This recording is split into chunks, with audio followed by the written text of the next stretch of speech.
And welcome to another exciting installment of the Terrorisk podcast. Yeah. Hello. What's up? What's going on? I realize you talk closer to the mic than I do, so I got to start talking closer to the mic so I match yours, because sometimes there's a mismatch in the levels. It's not that bad though, but I could fix it just by doing this. Well, I can sit back like this. No, I fidget. I like the way you usually do it. Do it the way you usually do it, and I'll do it. You say that I don't know what that way is anymore. Just do it. Do it the way you just don't even think about it. All right, fine. Anything. Yeah, good. You shouldn't have said anything. So, yeah. What do you know about the world right now? What do you know about current events? Well, I thought maybe I'd take a minute to talk about friend of the show, Brendan. What about Brendan? Having a benefit show for him on Saturday.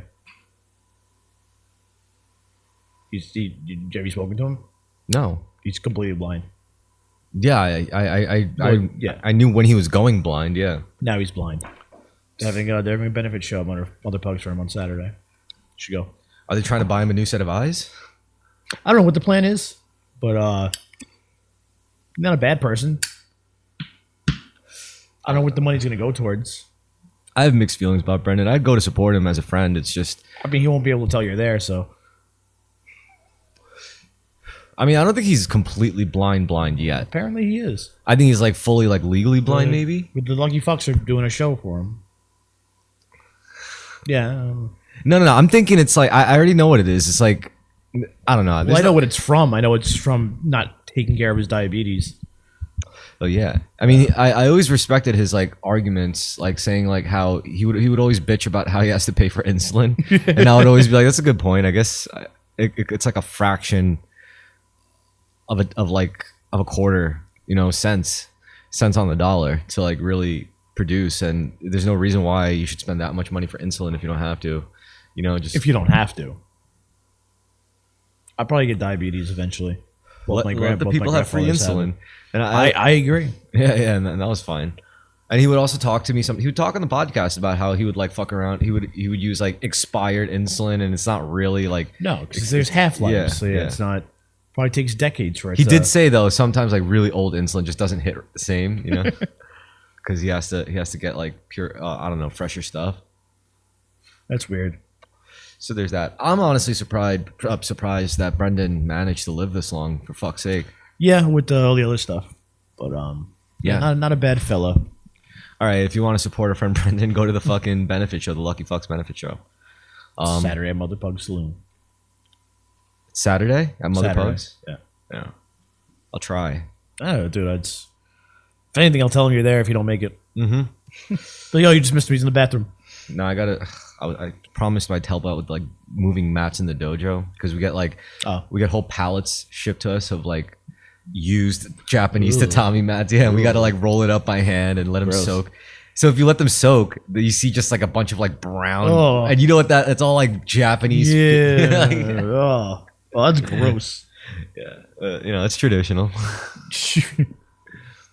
So yeah, there's I don't know. Maybe I'll have time after that cutting session, because we usually end like by the afternoon. I don't know. If you do, you can. What do I do? Like I go there with an envelope full of money. I have no way. I'm sure there'd be a suggested amount to pay, and I'll pay just what that is. It's not like we're good friends or anything like that. But I didn't bring you money, Brendan, but I brought you a fruit basket. The fruit's fresh, I swear. It's a nice fruit basket. It's really nice. It's like big. $40, dude. It's like, why did you just give me $40? I got a good deal on it. It was actually worth $80, but I paid $40. I figured more bang for your buck. You get more fruit. Yeah. You can't get this much fruit for $40. Dude, I can't eat this much fruit this quickly. Yeah, you free some of it. I have diabetes.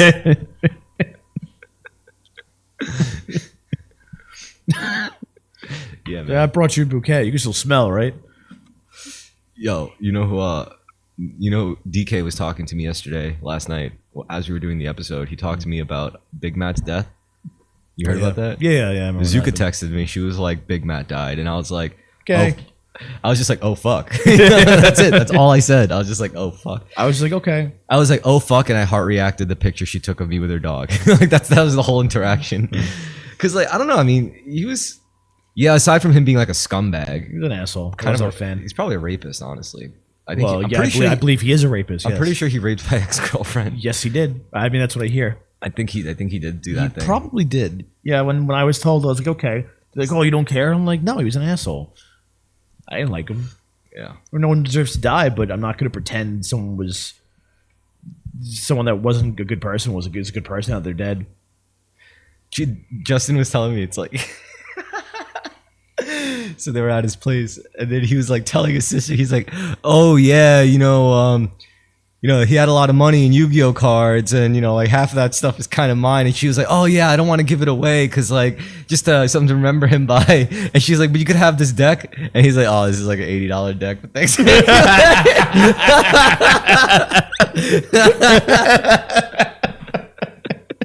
Cold-blooded. I like it though. Oh man, I was like, if I was there to see that in person, I would have just died of cringe. I would have been like, oh, like, I would have enjoyed it. Jesus fucking Christ. Yu-Gi-Oh cards, man. Post-mortem, he's trying to get his hustle back. Yeah, it's like, give me my shit back. Yeah, I mean, if it's literally like a hood funeral. You go in and you open the casket. It was like, he's like, this motherfucker still got my change. Just hang it up. That's my tie. I saw some mess. I think they were fake, but it was like the most funniest TikTok I've ever seen, where you see like a bunch of hood dudes who will come into an open casket funeral. He's like, yeah, look at this motherfucker, look at this bitch ass, and he slaps him. And all the women are in skirt like, That's a good skit. That's a good idea. Especially to make it look real like that. Like, it's so good. There's a good cold open in The Wire where one character is going to he's going to a funeral home because he has to buy like a wreath for his friend that just got shot and died. And like they have pre-made wreaths and they're like AK-47s with like a heart on them, and it's like, to my homie, like, because it's in Baltimore and obviously a lot of hood rats get shot there. Yeah. Yo, he's like, what was your friend's favorite gun? It's like, how you like the Glock? He's like, I got a Glock one. Made of like fucking black roses. It's ridiculous. It's awesome. Yeah. You ever heard of Joss money? Joss money? What? Joss money? No. Like hell dollars? No. So apparently in like Chinese culture, when you die. Oh, yes. Yeah, you put like stacked. You're supposed to put traditional money, but you put like fake money in there and stuff. Yeah. So my friend Carmen, I took him to the Chinese supermarket on Highland. Yeah, H Mart or HM or whatever one is. And he bought like a stack of Joss money. He was like, "Oh, this is just cool." And then like later, that's what that is. I've seen that before. Yeah, I'm like, why do they sell fake money? Later, and then later on, like I find out that he's like giving homeless people like the Joss money, and they were flipping out when he walks away. They're like, "This motherfucker gave me fake money." I dig it. It's like $100 bills too. So funny. I've been to a Chinese wedding. They didn't do that. Chinese funeral. They didn't do that. You went to a Chinese funeral? Yeah. Whose fucking funeral? My coworker, Al Ching. You went to his funeral? Yeah. I worked with him. He died of like some cancer. Jeez. I knew the guy for like 8 years, and when he was like dying, he asked me to like take his calls for him. So I did. I got him. He was like, I'll split the money with you half. I'm like, that's fine, whatever, man. Yeah, I helped him out for a few months. And then he died. Yeah, then he died. And I was like, I sat behind the fucking guy for like 8 years. So I'm like, that'd be wrong. So I went, two of my coworkers went, my manager came, but the owners didn't go, which kind of pissed me off. That's just not fucking classless. And then like they wanted to, then he wanted his son to take over his accounts. So I trained his son free of charge. No one paid me anything for that. Yeah. But his son was really bad at it because he was like 18 and just you can't close the door, bro. Like he was in art school, and I'm like, dude, this isn't for you. You can't close the door, man. Then he gave it to his sister, who was better, but then she went to college and like she wasn't. I'm too smart for this shit. Yeah. She got it. The brother though, oh man, that guy was bad. Yeah. What do I do if they want a better price? You say no. Yeah, but what if no? The answer is no. No, this is all I got. Actually, when I went to Alex's birthday party last week. Oh, I got to talk about that too. But one of our mutual friends that was there, he's like, dude, I can't remember what you do, but I just remember the time we were driving back from Philly, and someone called you, and all you did was say no for like 5 minutes. He's like, so when people ask you what you do, that's what I tell them. Like, Christian says no to people. That's how you know you sell something that sells itself. Exactly. It's Colgate toothpaste, motherfucker. Like cigarettes. Well, the products I still don't cause nearly as much cancer as cigarettes. Enough, a bit. Tide, bleach. I think the funniest short form bits of content. I mean, it's fucked up. It's genius, like, in how fucked up it is. Like, he's like, I'm just doing my part for the community, and some dude is in LA in like the hood, like giving random homeless people and crackheads like machetes, like still in the package and everything. Like, well, he's like, here you go, brother, and he's just got like a whole stack of machetes and just giving them out to people. Just letting nature take its course. Pretty much. I'm like, holy shit. It's just like, that's like pure evil. Yeah, it's pretty bad.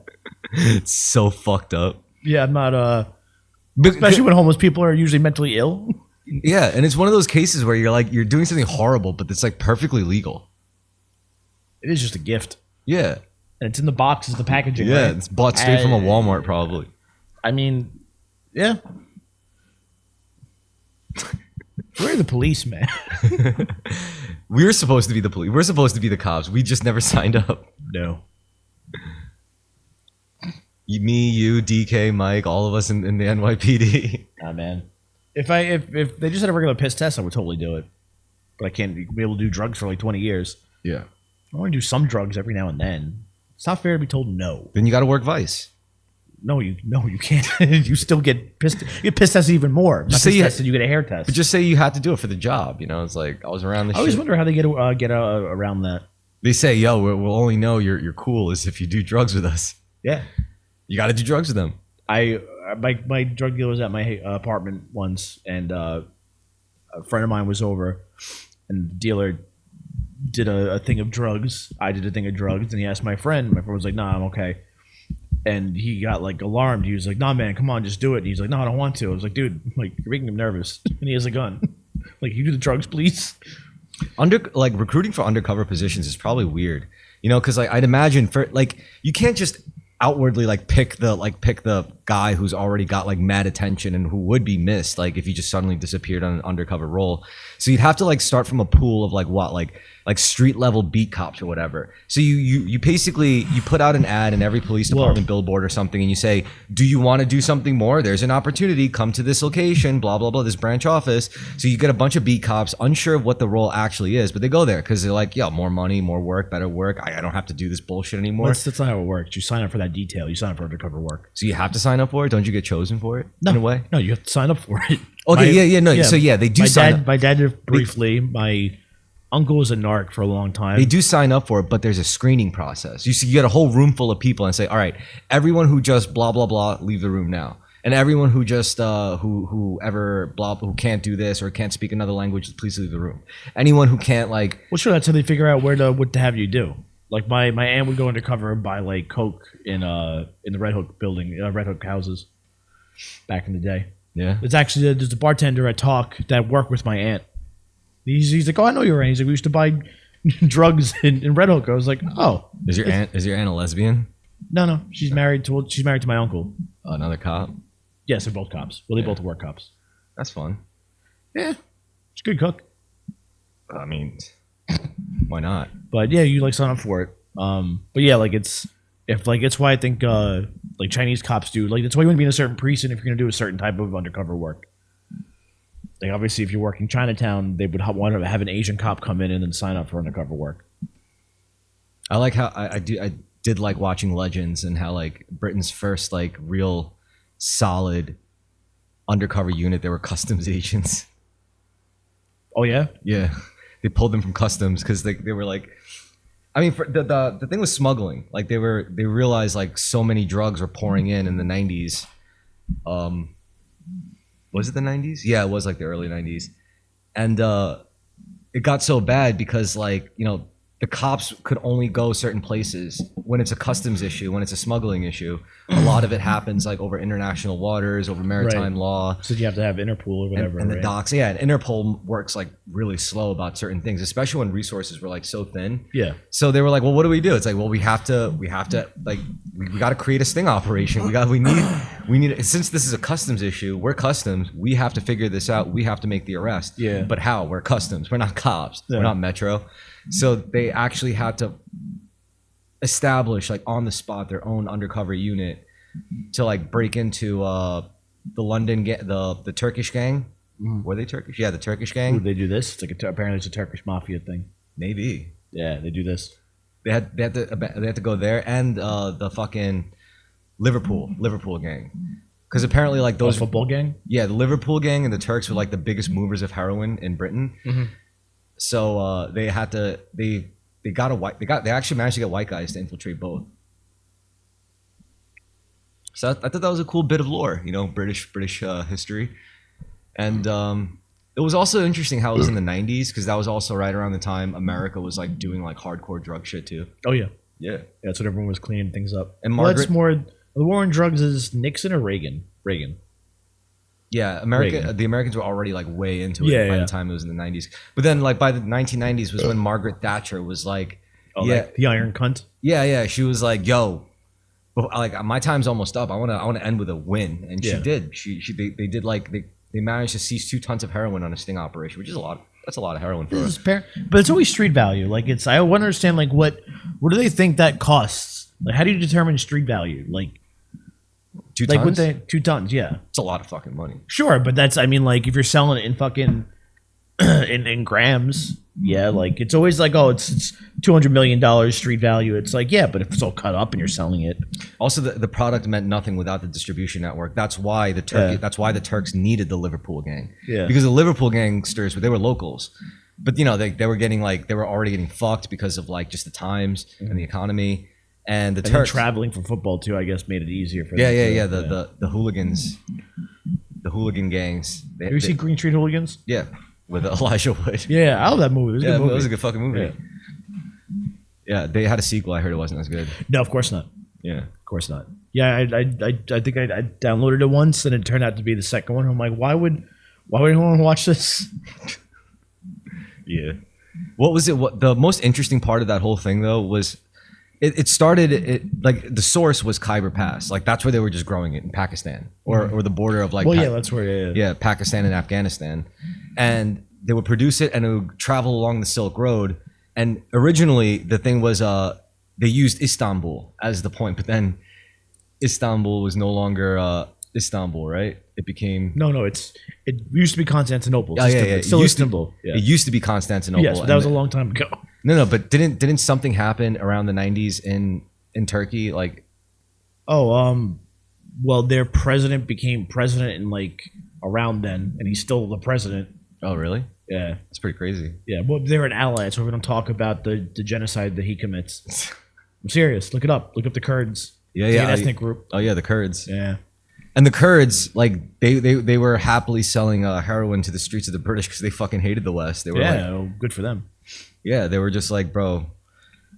The British fought a whole war to force opium on the Chinese. 2 wars, actually. I kind of want to try opium. It's just no. But in the because you're gonna like it. That's why I wouldn't do it, because I know I'm gonna like it. I don't know if I'm gonna like it. I don't know either. I'm not a downers guy. Even alcohol kind of brings me up. It doesn't really bring me down.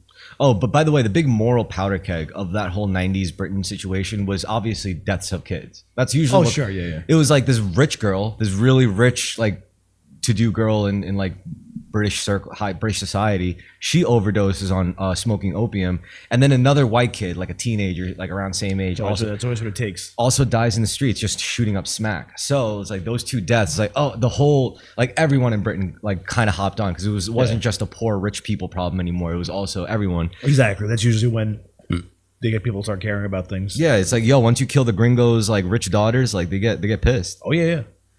All it takes is 1 or 2 dead white girls. Yeah. So I don't know. The country's up in arms. But then I'm just like, I mean, I guess you can't disrupt the source. All you could do is control it. That's really it never ends. So like, I think China was the biggest supplier of heroin, and like they crushed. They stopped, like they crushed like Afghanistan's production. Really? So then China became the big one. Now it's kind of switched again, where they've crushed China's network, and now Afghanistan's the biggest producer. Like it's never gonna go away. That's why the war on drugs is always so stupid, because like you can't fight the existence of drugs. The best you could do is really to just somewhat regulate it, or at least provide like medical help to people who are doing drugs, because it's you don't want people dying, right? So that's just it. You can't stop them from doing heroin, but you can stop them from each other AIDS. I don't know. What if they statistically do more damage alive while being like living like that life as if than if they just died? They commit a crime and they go to jail. What do you mean? Like what damage could they do? I don't mean like you should be able to get heroin at the deli, but like you shouldn't be criminalized for a personal amount of drugs. If you're a drug dealer, that's one thing. That shouldn't be legal. That shouldn't be legal. Dealing drugs? Yeah, dealing drugs that shouldn't be legal, because that's when you get into that messiness where you're like actively helping people ruin lives and you don't care.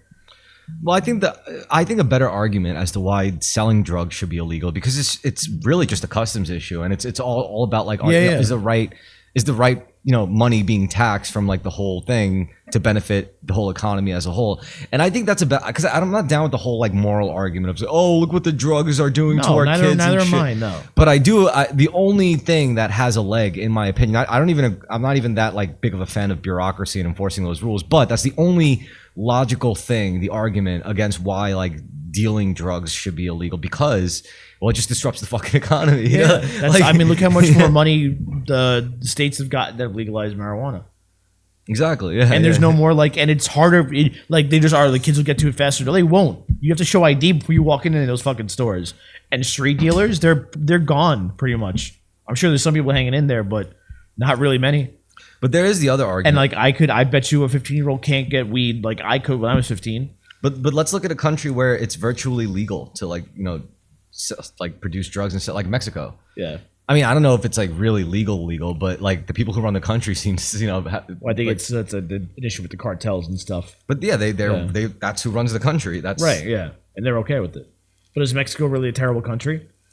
I mean, apparently it's worth like leaving to get to here. Yeah, it's a terrible fucking country. That's not a lot of jobs. What? Maybe there's just not a lot of jobs. That's all. I mean, it's a terrible place. No, it's a terrible place because their country is run by powerful, murderous drug lords. Oh, sure. And those murderous drug lords stay in power because they have one customer that just never stops beating that dead fucking horse, and that's us. I was saying, it's America. So if we wonder why Mexicans are running from a shithole country where people are getting murdered for like talking shit about like the wrong person in their government or whatever. Just make drugs here. They should allow people to make drugs here, but then like kind of just turn a blind eye to it. Like it's like, all right, well, it's illegal to sell this, but we're not going to pay attention. The more likely solution, I think, to power would be like, we'll just annex Mexico. Why would you take on that much debt? Because it's a cash cow. And also, I mean, cocaine's still mainly made in Colombia, isn't it? It's not really made in Mexico. It's processed. But it's a huge part of the distribution network. Sure, yeah. Yeah, I don't know if annexing Mexico is really the solution. I think it's the only responsible solution. I think NAFTA made things a little easier because then it's free trade. You're not really losing out on tariff money and things like that. What, NAFTA? Yeah, North American Free Trade Agreement. What is it? What does this agreement entail? It's free trade between. Well, it was free trade between the U.S., Canada, and Mexico. And we don't have it anymore? No, Trump wasn't a fan. That's why things have also gone up considerably. Because we like when we signed this. Basically, like we don't like Canada makes like, so if you buy like an American car like a Ford, actually when I had a Ford, I had a printout of like where all the parts from my car were made. So each country, like for car manufacturing, Mexico. Some of it, yes, like 30% of my car was built in Mexico, but like 10% was built in Canada, because each country, like for the automotive industry, goes, all right, you know what? Instead of us all making the same thing, competing with each other, how about you make this part, we make this part, you make that part. This way everyone gets a fair piece of the pie. It's actually a lot messier than that, to be honest. You know what happens? So let's say the way they would do it is like every new generation of a certain line, of a certain model, it's an entire project. They have to basically they have to hire a new whole project lead, a director for that project. Yeah. I only know this because I saw the one for the Mustang. So it's actually very interesting. So it's Ford. So it's like the same shit. It's obviously to do the bulk of their like executive decision making in Detroit, because that's the city. Yeah. So what they do is, what ends up happening is the deadlines are so serious, and it's not like you're working with one deadline. It's not like you're the guy saying, oh, we have to release this Ford model by this date. No, it's like multiple deadlines upon deadlines. It's like, we can't reach this deadline until we figure out these 6 deadlines. And within those 6 deadlines, because then there's like things like emission tests and different things that have to cross first. so basically you're sitting there, you're trying to get 6,000 cars off the line. Just start there, 6,000. That means you got to get $6,000, 6,000 cars worth of headlights, light bulbs, and you got to source them all from somewhere. And then a lot of times, and we're talking about many different parts. So what ends up happening is, you know how many contracts fall through?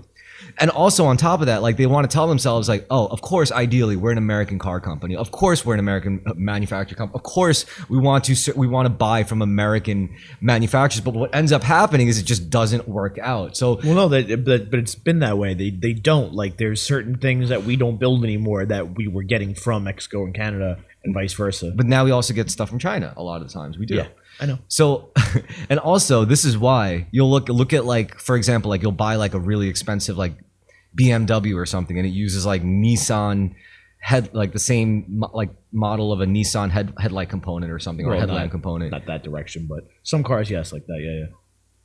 Wait, what do you mean? Well, BMW wouldn't use Nissan parts. They do. That's what I'm saying. It's not manufactured by Nissan. It's not like Nissan. It just use it, like, that model headlight was originally designed for a Nissan car. They sold all it. They used it all, and then now we have LEDs, so no more headlights. I mean, not like, I know what you're more saying, than the lamp. I know I'm being an asshole. It's okay. No, I don't know about that. It's just a messy. It's a messy process. Well, it's messy, yes, and like, it shouldn't have happened to begin with. But that's the thing. Like, the American jobs that are gone because we buy certain things overseas. Just by raising tariff doesn't mean those jobs are going to come back. It's just not happening. Well, Trump specifically isn't just about tariff, because if you're going to do that, then you also have to make a huge push for domestic manufacturing. Right, and that's not happening. It's not? No, because it's not going to happen. People can't afford to pay. Like, things would go up. It's still cheaper right now for us to keep importing things than it would be to build things here and pay people a living wage. What if we automated our manufacture? I'm not going to say that's going to lead to people getting more money and better. So that would, and that also cuts people out of it. Oh, yeah. But like contracting to automate everything, so you don't have workers doing stuff. Basically, if everything gets automated, the only correct thing, in my opinion, if that happens, is everybody should just get like a monthly check of $4,000, $5,000. Every American citizen should do this. That's what should happen. Like, once we get to a point where it's like, not only are we not sourcing our stuff from overseas, like little bullshit car parts, but everything's automated, so we don't even have to hire people. Yeah. Like, these companies don't even have to pay humans to like build this shit domestically. So if that's what happens, I think universal basic income is like the only correct solution after that. Otherwise, it's fucked. Oh, you can't. Otherwise, we can't live like that. Right. But like, then the inflation comes into things. I mean, everything's much cheaply produced anyway. What need would there be for inflation?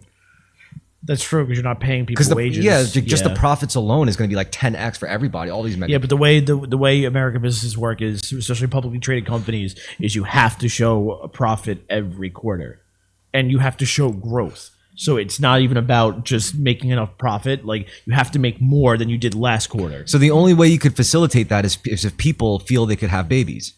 Right, which they don't. Because but wouldn't people feel like they'd be able to raise kids if they got like $5,000 a month? Sure, yeah. So that's what I'm saying. Like, this is the only correct solution. There's nothing else. And if you do that, if we set it up right, it's just going to be infinitely growing economy with automation. I think that's the good time. That's the good ending. You know, that's the good timeline. That's a nice ending. Things could end up really bad, like significantly worse than that, which is there's no push for universal basic income after mass automation, and then we all just end up like killing each other. Meanwhile, it doesn't have to be that way.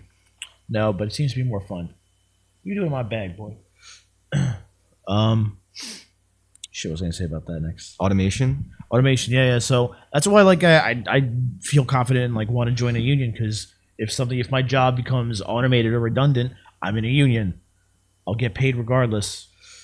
Yeah, there's some protection there. I mean, I really I could see like something like garbage being automated very easily. I think we have to draw like some arbitrary line in the sand where it has to be enforced. Like, once the average cost of production like gets outweighed by the actual output of what's being produced in terms of like quality and quantity, we have to pull that universal basic income trigger. Sure. Otherwise, it's not right. Sure. But like I said, publicly traded companies have to show profit and increase profit every quarter. So I don't know what that would do to stocks. I mean, if you give people $5,000 a month, they're gonna buy shit. They're gonna spend money. I agree. But if you're publicly traded, the value of your company will drop if people aren't investing, if they think you're not going to, if you're not constantly increasing your profits. But if people have $4,005 a month, $5,000 a month, they could easily become retail traders and invest all they want into their companies. That's what ordinary Americans were supposed to do. Do you buy those Band-Aids a lot? Well, put some money into this fucking company. Put some sense into it. Sure. That was the American dream, It's that was it. I buy Exxon Mobil gas every fucking day. I might as well put money into their fucking stock, and that's. I can't think of. If I buy Coca-Cola every week, you better damn well believe I'm going to invest in them. Actually, there was in his era, that one of the greatest baseball players of all time was a guy named Ty Cobb. He played in the fucking 20s, but people didn't make baseball players didn't make money back then. But every paycheck he got, he just put into Coke and Disney stock or something like that. Yeah, because he was probably the richest baseball player ever. You get residuals, motherfucker. Yeah. You get fucking money. You get money. Yeah. Every quarter, they give you a rip. Yeah, I read an interview he did where he's like I drink Coke every day, so why wouldn't I do that? Yeah. That's what you're supposed to do. Yeah, It's actually surprising that not more people don't do that, because that opportunity never went anywhere. In fact, it's so much more easier to access your own brokerage account as just a regular fucker. That's what I did. Well, when you work for the city, you have the option to put some of your income into certain futures, I think. Yeah, and that's where your retirement basically comes from. New York City probably has a huge portfolio of assets and equity that you could invest in, probably on the market, no less. Absolutely, yeah. Fuck yeah. I mean, yeah, of course. They got their own bank. It's gonna be a pain in the ass using that bank. Citibank? MCU, no MCU. Oh, MCU. Yeah, because it's only Municipal Credit Union. Yep. Credit unions are better than banks. Really? Yeah, they have better interest rates. You're right. Most I don't know if they're all FDIC insured. That's a big important thing, but for my job, I usually I have to look through all the small businesses bank statements. Mm-hmm. Some of the interesting accounts would be Navy Federal Credit Union. Those usually do big numbers every month. The biggest numbers for small businesses are usually pulled in by car dealerships. Really? Of course, because their cost of doing business is significantly higher. They have to pay for each car's taking up space in the lot and all that shit. Sure. So yeah, obviously they're going to be doing big numbers, but big numbers. Yeah, and construction companies get huge chunks of dough at one point, because they get contracts. Yeah. My uncle has the best job. I've talked about this. He's the best job in the world. Fucking safety inspector. Construction sites. He just sits around, watches a movie on his iPad. iPad rather. Someone knocks on the door, hey Mike, can you sign this? Sure. He presses pause on his movie. He signs the paper, presses play. Makes $250 a year. Honestly, a solid business to get into is manufacturing. That's I think that's going to get really cool. Well, yeah, but it's terribly expensive startup. Of course. Yeah. I was I met the guy who works for Plenty Paper Towels. No, so it's a knockoff brand, but it's very popular in New York. It's crap, but it's $1 less than Bounty. Little Caesars of paper towels. Yeah, it's shitty. But I've been selling it for years now. And I met the guy that works for the company, and he was explaining to me how the machine that they use to produce the paper towels cost I think when they bought it $2.5 million, and it costs them nearly $1 million every quarter just to run the machine. So they have to sell that much more in paper. It's the overhead. You got to cover it. It's crazy, and that's all they make. They just make paper products. I think it's a terribly aggressive market too. I think if I wanted to get into manufacturing, I get into machining. Building the machines? No, manufacturing the parts. Yeah. So you get a lathe and then put a chunk of metal in it, and then it spins, and then you grind it down with a harder material. You briefly worked for a company that did that. Machining. Yeah. In Red Hook too, actually, one place. Because that's a chill kind of basically what's going to happen is some company wants to build a line of, I don't know, helicopters or some shit, and then they need this one rivet. And Yeah, then, yeah. and then they need like a bunch of them. So they'll call a company like yours and they'll be like, yo, can you fill this Yeah, order? yeah. He was telling me about that. Yeah. So as long as you fill the order, you get your payment. Mm-hmm. You probably get paid a deposit beforehand so you can eat, but while you fill out the order. So that sounds chill. Yeah, he actually said he liked doing that. And that's a good business. Like that's a Yeah, good yeah. it's a good you could easily manage that. But anyway, that ends the first part. I want to get a beer. You want one? I'm good at the most. What? Like 40 minutes. Is that bad? No, it's okay. Man, stop pinching the minutes, bro. That's my job. I like pinching the minutes. What are you, some kind of time Jew? Yes, they taught me well. Dude, I already remember the tribe. They've told me. I better be. I'm fucking circumcised. No one asked me if I want. Forget there was one discussion I had with somebody. I don't forget what it was about. But he was like, you know what, Chris? He's like, you're one of us. I was like, thank you. Not with that first name, you ain't. Yeah, that's one of my favorite things. Like, Chris, you like if someone calls me late on a Friday, like, Chris, you still working? I'm like, yeah. I'm like the only non-Jew in this company. Like, yeah, I got no problem. Or they go, I'm sorry to call you so late on a Friday. I'm like, I don't give a shit. Just don't call me on Sunday.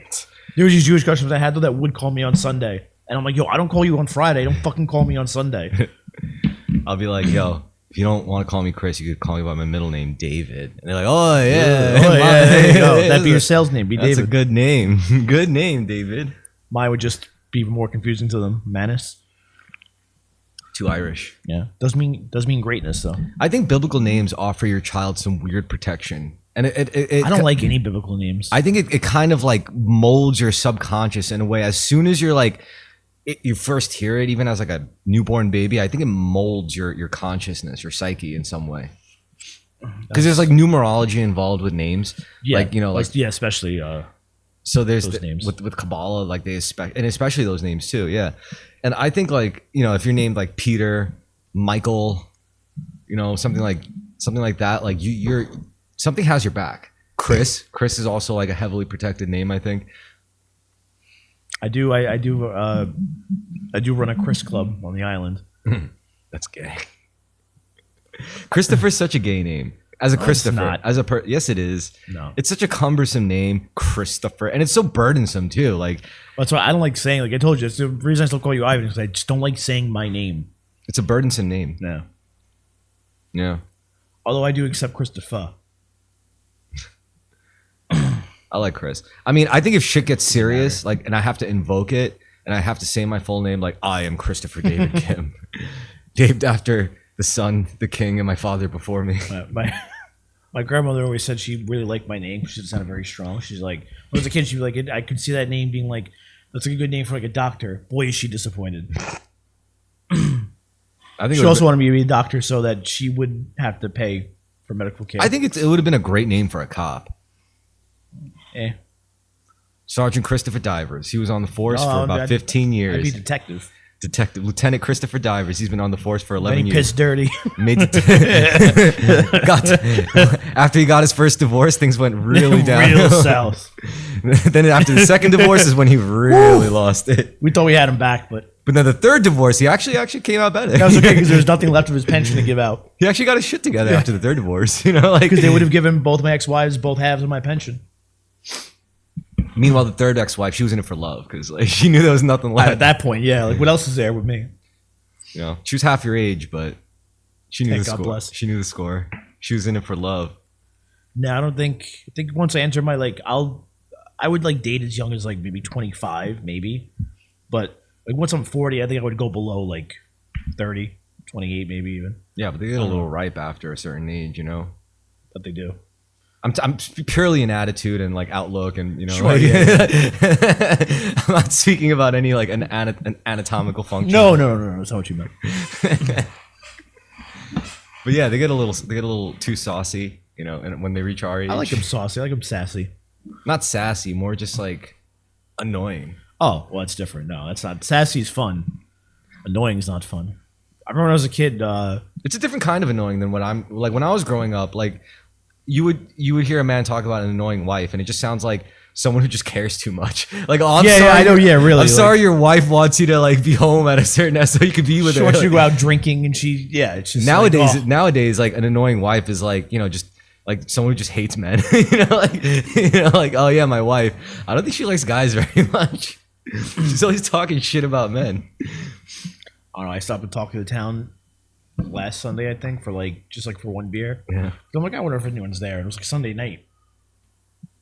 All fucking old men. And I was like, oh Jesus. I was like, these guys don't want to be home. It's either I hate my wife or I miss my wife. Yeah, yeah. I was like, I had one beer. I left. I'm like, I gotta get out of here. This is talk? Yeah, yeah. But talks like that in the summer. Talk like dies down in the summer because people start going to Jersey and shit. Yeah. There's more to life. Salon bars die down in the summer. It's the best. Oh yeah, that's true. They really do. Because people go out, people go to Jersey, or they go to the city or whatever. Like, Or they just get drunk outside. yeah, yeah. Oh yeah, it's just nice down there. You just drink outside. That's what I do. Yeah. Yeah, my favorite method of drinking, it's sadly lately has been like all right, I shouldn't say it's my favorite, but the most fun recently has been drinking alone. But like I do it like when I'm during the day and like I'm on my bike in the city and I just have the whole day doing nothing, just riding around, literally just doing nothing. I'm like, this is awesome. I haven't had a day like this in a while. So Right. naturally, it's like I stop at a deli. It's like I'll get myself a White Claw, and then I'll just ride everywhere. Let's check out the Lower East Side. I say, oh, that's a lovely little cocktail bar. You know, then by the time like it's like late afternoon, I'm like fucked up, Yeah. and I'm like, oh shit, where did the time go? And then I'm like, oh man, like then you know some shit would happen. Like I would maybe run into a friend like DK or something, and just weird shit happens. Sure, man. It's been happening recently more and more. I had a fairy beer for the first time in a while 2 weeks ago. It was nice. Yeah. What did you have? I bought a Modelo. I would have bought a Foster's. I didn't buy it on the boat. I bought it at the terminal. Yeah. Because they just started selling it back on the boat again. I don't like Foster's. You don't like the Australian I don't oil like cans? I don't like holding them. They're too big. They are too big. Yeah. It's supposed to drink. And with it's also not even Australian beer. It's bullshit. I knew an Australian guy. yeah. Just He's like I never heard of Foster's till I came here, and he's like people were just offering it to me all the time, and it tastes like shit. well, Budweiser's a German beer. No, it's a German name. It's an American beer. Anheuser-Busch. Damn. Yeah, ferry beers. I usually get a White Claw for the ferry. I just don't like White Claws. They just taste too like artificial flavored. They taste like TV static. yes, they do. That's exactly it. Yeah. That's the phrase I've been looking for. That's exactly it. They taste like TV static. Yeah, it's just something's not right. It disrupts your frequency. I was gonna have one of those. That was the thing that cost $22 at City Field. The because I was comparing because I'm an alcoholic on a budget, so I'm looking at the beers and like I'm like, all right, which one has the best percentage? Like, there's one beer that was like 6.7. It was Montauk, but it was only like 19 ounces. So I was like, all right, I go to that one. It was like $19. Like, fuck that. Then I went to go grab those vodka iced tea ones because it was 24 ounces. I'm like, good, but it's only 4.7. Then I scan it. It's $22. It's like, fuck that. What did I drink? $22 beers. What a deal. They had Brooklyn Summer. I like Brooklyn Summer. But I noticed the beers they sell there are smaller. They're like 19 ounces. They're not 24s. That's genius. They really fleece you in those games. Oh yeah, dude. I had 3 beers and a hot dog that cost me like $70. What? Yeah, it cost me almost $70 for 3 beers and a hot dog. Holy shit. And the parking was $50. I'm in the wrong business. I paid, yeah. You I just should got to be own a sports team in New York. That's what I should be doing. Should have went to college. Yeah, probably. That's why, like, whenever I'm there and like I see like teenagers walking around, I want to spit on them because it's just like your parents paid for this shit. You stupid motherfuckers. Yeah. It's like, I worked for this. How about I buy this whole fucking league? I'm from Waterloo. I'm from fucking Waterloo, where the vampires hang out. That movie is so good. I love Dennis. Well, I love. Dude, I Glenn Howard. love that genre, that biopic kind of shit. Like, I was getting over it, but at least like with that movie, because like BlackBerry is like dead, it's gone. So it's not like one big long ad like selling me Blackberries because there's no more Blackberries. but it was a serious thing. Yeah. They should have outsourced to China. Well, they did. They did. But they did it too late. Yeah. That's the problem. They did it too late. They could have refined it over time, but they didn't. They were still. I knew somebody. He chose the wrong hill to die on. That's what it was. Absolutely, yeah. The clicky thingy or whatever. That BlackBerry click. Click, What the fuck yeah. is yeah? But also I remembered. But I even like when I was a kid. But even when I saw iPhones, I'm like, who wants a phone without buttons? That's crazy. Like, why would I want that? Give my sidekick. One day my mom my phone broke, and my mom's like, "Oh, I'll get you a new phone." She got me a Oh yeah, and then she was- sidekick, yeah. And she's like, "Yeah, I bought you the sidekick." She's like, "But I'll give it to you after school." And then she just never gave it to me. She's like, "This is mine." I Yeah, want she this shit. like did that much. She's like, "All right, you can have my phone." I forget what phone she had. It wasn't a sidekick though.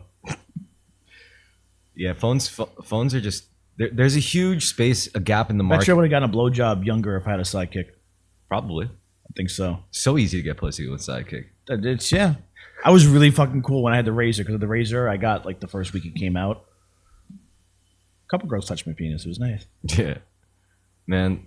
I think now there's like a huge gap in the market for weird phones. I see weird phones out in the wild now. I still see like, well, of course, like all the Orthodox Jews still have their flip phones. Well, yeah, because they get them free from the city. I thought it's just like I don't know. No, it's because they get them for free. I was gonna say I thought the touch screens were just too like forbidden and sinful. No, they get them for free from the city. Really? Yes. How? They have Section 8 housing, so they're on fucking welfare, all of them. So they get Obama phones? Yeah, they're all on welfare. Well, if they work, then they can't be pious Jews. If they had to like work a job at fucking Walmart or something or Starbucks, how could they take care of their 8 Jewish babies if they have a job? You know, it's not gonna work. Especially when 4 of them are inbred. How could they study the Torah if they have to get a fucking job? Well, that's why the women are supposed to get jobs and they're supposed to stay home and study the Torah. Yeah, but if you could give the women welfare, then they don't have to get jobs. Right, more time for Torah. More time for Torah and the kids, yeah, and breeding. Oh, the Sedum. Yeah, and you know when they're old enough for their bar mitzvahs, they get their first motorized scooter, so they could ride around Brooklyn and the boardwalk. You know what I'm talking about? I do. You see them, you know.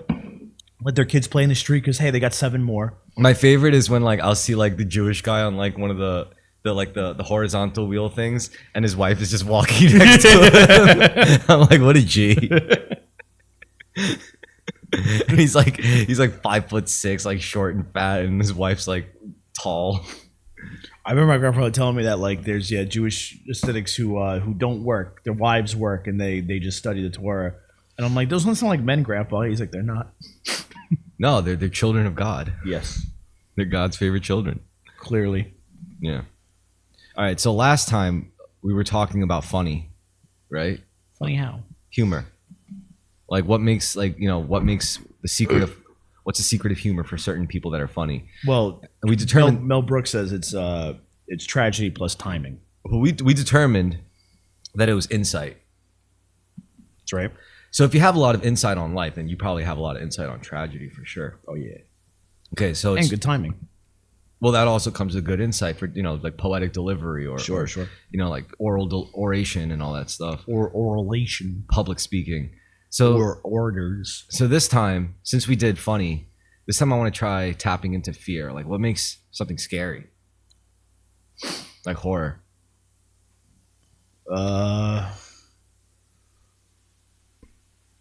To me, it's the unknown almost, what I can't see. Like That magic is pretty spooky. yeah. Like usually scary things, like scary stories, have to do with some element of like occult magic spookiness. sure. Like I was saying, like that Hereditary came up before. That scares the shit out of me because it's just so unsettling. It's just the way they talk about things. It's the imagery. Like there's no like slashers aren't scary to me, but shit like that's very scary to me. Slashers, like with a human antagonist, scary guy. Yeah, that doesn't. I don't care about those. Those don't scare me. But There shit has like to- that. But if there's an element of like a demonic possession or something, Yeah, that fucks me up. That's what The Shining to me. There's parts of it are very scary because it's his unpredictable nature, it's the eeriness. unknowable. Yeah, it's the unknown. That's what's frightening to me. Well, okay, so there's also like how the fear, scary media, for example, how fear is delivered to you. Like there's the obvious stuff like movies. There's jump scares and all that shit. But then there's like books. Like when you read, did you ever read a scary book? Mm-hmm. What book? I honestly, I probably blocked it out of my brain. Was that scary? Yeah, it was like, what was it? That's a long time ago. I don't know. Shit, you give me a few minutes. What was it about?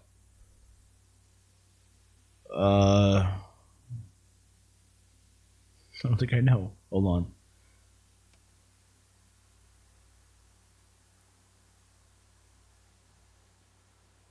I don't remember. I don't know if I finished it. I think it was pretty much about a guy who like everyone like had just forgot who he was, and it was as if he didn't exist, kind of thing. It just didn't fuck with me. Huh. I can't remember what that was. I definitely did not finish it. All right, yeah. So there is different kinds of horror. There's like I actually watched Hereditary twice, and I forgot I watched it the first time because it bugged me that much. I blocked it out of my mind. what about sci-fi horror? That's the scariest kind. Really? You think that's a scary? I'm No, not really. it's not the scary. Look, I'm not since- really scared by sci-fi horror as much as like Well, I like magic horror. sci-fi. It's like existential, like crisis like that. Like that scares me, and that comes up in sci-fi horror a lot. Like I think a lot of like Star Trek episodes are inherently pretty scary because it's just like the using a transporter.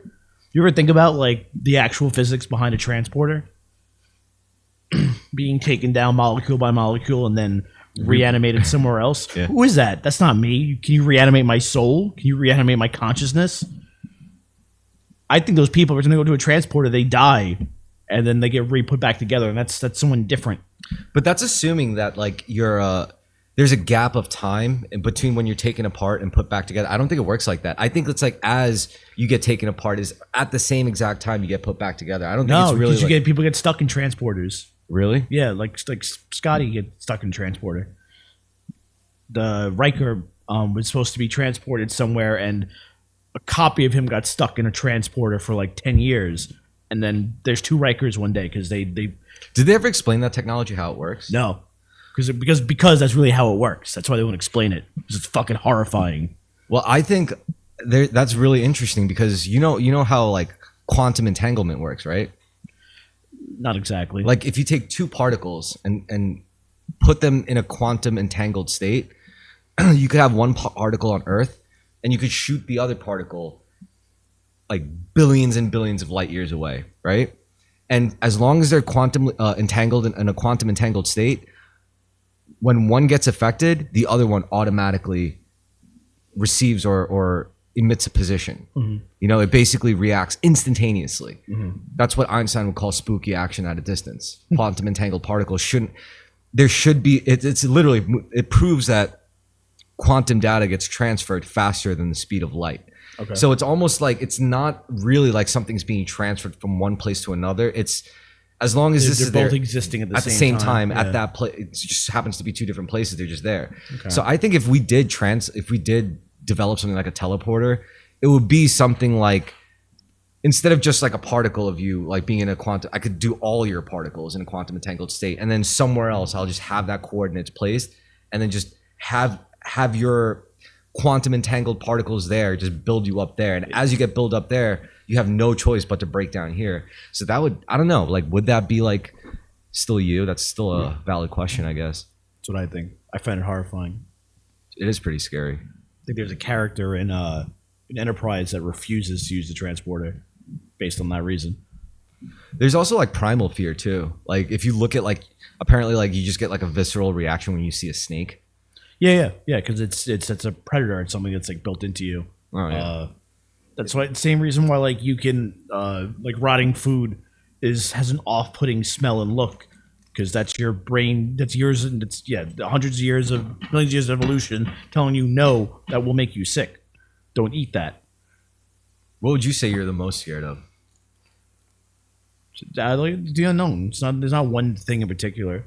The unknown and like I guess anything inherently like demonic, like that. Like ooh, really demonic? Yeah, but not like just like I'm afraid of demons or whatever. But like things that invoke the people that things that invoke negative energy. Because I totally believe in the power of positive thinking and negative thinking. What about like a seance and suddenly it's like I wouldn't like that. Really? I wouldn't like that. So would you say like anything that I wouldn't even fucking use a Ouija board. So would you think that anything that invokes like occult stuff is inherently demonic or like of a darker nature? It's of a darker nature, I would say. Not inherently demonic, but there's just something to multiple people agreeing and chanting something in particular. Because like you're wishing something into an existence. It's people have the power to do that, and I find it off-putting. Yeah. Yeah. I also don't like. So you don't think people should practice that if given the opportunity? People do whatever they want. Just don't do it in front of me. No, I mean to like you don't think it's okay to like get together and have like the same like what if people got together and said we are now going to invoke $1 million manifested as this puppy orphanage? Like, It doesn't quite work that way though, does it? it does, I think. You know when I think it backfires? Like when you do magical occult rituals and practices, I think it backfires when you try to make it for self-gain. Actually, that's just what I was thinking. Because when you try to make it for Well, that's what I mean. That's what's inherently like. I mean, like I wouldn't go to. I don't like. I've been to like things as a kid where it's like religious, outings or whatever, where it's like, all right, everyone, let's all get together and say the same thing. It's just like, no, this is fucking weird and creepy. I don't like doing that. I don't even do that. Like, it bothers me. Really? You're not a team player? No, I'm not. That's it. I'm not a team player. Not when you have me like saying dumb shit. I'm not a team player. I won't. I won't hurt anybody. I won't shoot anyone in the back. But I am not going to on command just say dumb shit. It doesn't seem that alien to me. Because even as a kid, I remember being like, I pledge allegiance to the flag of the United States of America. Yeah. I mumble the whole thing. I'd never. When people sing for happy which it birthday, stands. I don't sing happy birthday. What if we were in a team huddle and we were like, all right, teamwork on 3? I would half-ass it. Teamwork. 1, 2, teamwork. I told you that story about my high school gym teacher and his anti-drug speech, right? He's like, son, when someone walks up to you, they offer you a joint or any type of drug. You know what you do? You look right in the eye and go, nah, son, that ain't me. Then he's like, son, what do you say? And I'm like, nah, son, that ain't me. No, say it louder. Nah, son, that ain't me. Louder. Like, he made me fucking say it over and over again. I hate that man for that to this day. Coach Manos. He wanted the fire. He wanted Yeah, the fire in your belly. yeah. He also got steroids for his football player, so he go fuck himself. Nah, son, that ain't me. I think there would be a rare moment where you could get me to rally. Like if I was in like the fight of my life, and someone I looked up to who carried my unit through was like leading the charge, and then actually was emitted a battle cry. I would follow suit. I would feel inspired. I mean, I'll yell and I'll give you one of these. I'll give you a good yell and I'll give you one of these. Maybe if I had a sword, I would raise it up. That's different. That I would do. Yeah. If I had a rifle, I would put a couple of shots in the air. I was just at a Met game, and like there's a chant to be like, "Let's go Mets," but like I'll just clap it on my leaf if I'm holding a beer, or I'll just clap. I won't say it. Next time, try screaming it with your whole chest. I did. I lost my voice yesterday. Just from screaming for the Mets? Yes. Well, because they were playing the Yankees. And they tied it with a home run in the 9th, and then they walked off. They tied it? Yeah, they won. They ended up winning. And there was Yankee fans there, so like we had to they were competing with us, so we had to shut them up, and then we had to tell them to go fuck themselves and leave when they lost. Oh, that was yesterday? Yeah. Oh, so that's why I saw so many Mets caps in the fucking. Yeah, it was good. It was a good game. I also have this. Whenever I go with my friend James, we go to a Met Yankee game every year for the last 5 years, and they always win. So we have a streak. He's my good luck charm because I'll go to a game when they'll lose, but if I go with him to the Met Yankee game, they win. But if he goes without me, they lose. I can't believe they won 5 times in a row. Well, that's it. I was about because they were down to 1 out in the bottom of the 9th, and I was like this close in the head to I was this close to invoking the streak. Turning and be like, dude, like we got the streak on the line. I was this close. I'm like, no, I can't mention the streak. Can't mention it. They tied it and they won it, and I was like, the streak lives. Actually, you just reminded me of since we're still on the subject of fear, kind of. You just reminded me of a visceral fear when I actually felt like my heart drop out of my butt. Like it was when I was like, I fucked up once with stocks. I think in a minute, my shit went down like 30K. Ooh. Yeah, because I moved the People wrong. have killed themselves for that. I got it back. No, I got it back, right. But still, it was rough. Oh yeah, that would hurt. At first, I was scared. I was like, oh my god, because I was leveraged to the tits. So when you have mad options contracts stacked, one little movement of the stock just shoots everything, and I was shit scared because I was running off of a huge chunk of the GameStop earnings. Yeah. And I was playing around with that. I was fucking around with options, and that was a fear. That's when I felt visceral. That was when I felt grown up fear for the first time. That's scary. I was like, holy shit, this is real. See, all right, that would scare me, but I just wouldn't do that. I wouldn't. But I never played with that much money in my life. I know before. exactly. That's what I mean. I don't when I gamble. You saw how I gamble. I don't Well, gamble a lot of that's money. why like every time I walk into a casino, like I'm never phased by it. I'm like, yeah, this is okay because I already tasted like real gambling. Yeah, You know? yeah. I think like I'm not saying like look, casinos and stock markets. I think they're both like essentially the same thing, but Yes, just for they are. slightly different purposes. Yeah. One is more for entertainment. The other one you could actually get some work in. You know, like, And the casino's when we actually get some work in. no, I mean the stock I'm kidding. market. I know. You get slightly better odds in stocks. That's why. You know, that's the only thing. The only thing with stocks is like it's sometimes it's just not as fun to like, you know, look into the quarterly earnings of this biochip company than it is like learning about the ins and outs of blackjack I don't know, man. I really like blackjack. or baccarat. You know, that's what I'm saying. It's more fun to learn about like games than it is to learn about these fucking. But I'll never count. I'll never learn how to count cards properly. You'll never learn. Probably not. Also, as soon as they realize that you know what you're doing, they throw you out and you get banned. But also, that's just a lot of counting. Yeah. I'm not big on a lot of counting. No, you just gotta make sure you're not playing the anchor in the table. Right. You're set. So I told you where I'm comfortable. I'm comfortable when I'm like the second guy. Because when you're anchor, you get like the worst odds, especially when you do Yep. like what is it like six? When you get 16, you're kind of fucked. Well, you have to hit on 16 because you're not going to win on 16. Yeah, especially as anchor. Yeah, because like the dealer almost never busts, and if you hit 16, like their chances are they will beat you. But also, like I realize some casinos have different rules. Like that casino, the dealer has to stand on 17. So like if you hit 16, you still you gotta go. But like if you hit an 18, you're probably good because once Even they hit 17. 17, yeah, and then you get at least like you get your money back. Yeah. Interesting. I was playing like honestly like what made me want to play a blackjack too that day. Like I mean you brought it up, but I've been playing a lot of blackjack and I was replaying Fallout New Vegas. I've been playing a lot of blackjack, and I have my luck all the way up to 9. So it's like you just win almost all the time. So it made me ballsier. Like I'm like no fuck it, I'll just hit. I'll hit. Like I think it made me a better player honestly. My favorite is when you could just go all in. True. I wouldn't do that. My friend, he keeps sending me blackjack videos. He sent me a video of a guy splitting his cards 4 times. He got 2 8s. He split them. He got 2 more 8s. Split them again Wait, in New and Vegas, lost the whole thing. in New Vegas, is there a way? Is there a way you could like bet on? Okay. Can you like bet as much as you want on a hand, on a game? Or do you? No, have, there's a max. There's a max. Because there's every casino has a limit that once you hit it, they ban you. I remember this one GTA game. It was one of the GTA 4 spinoffs.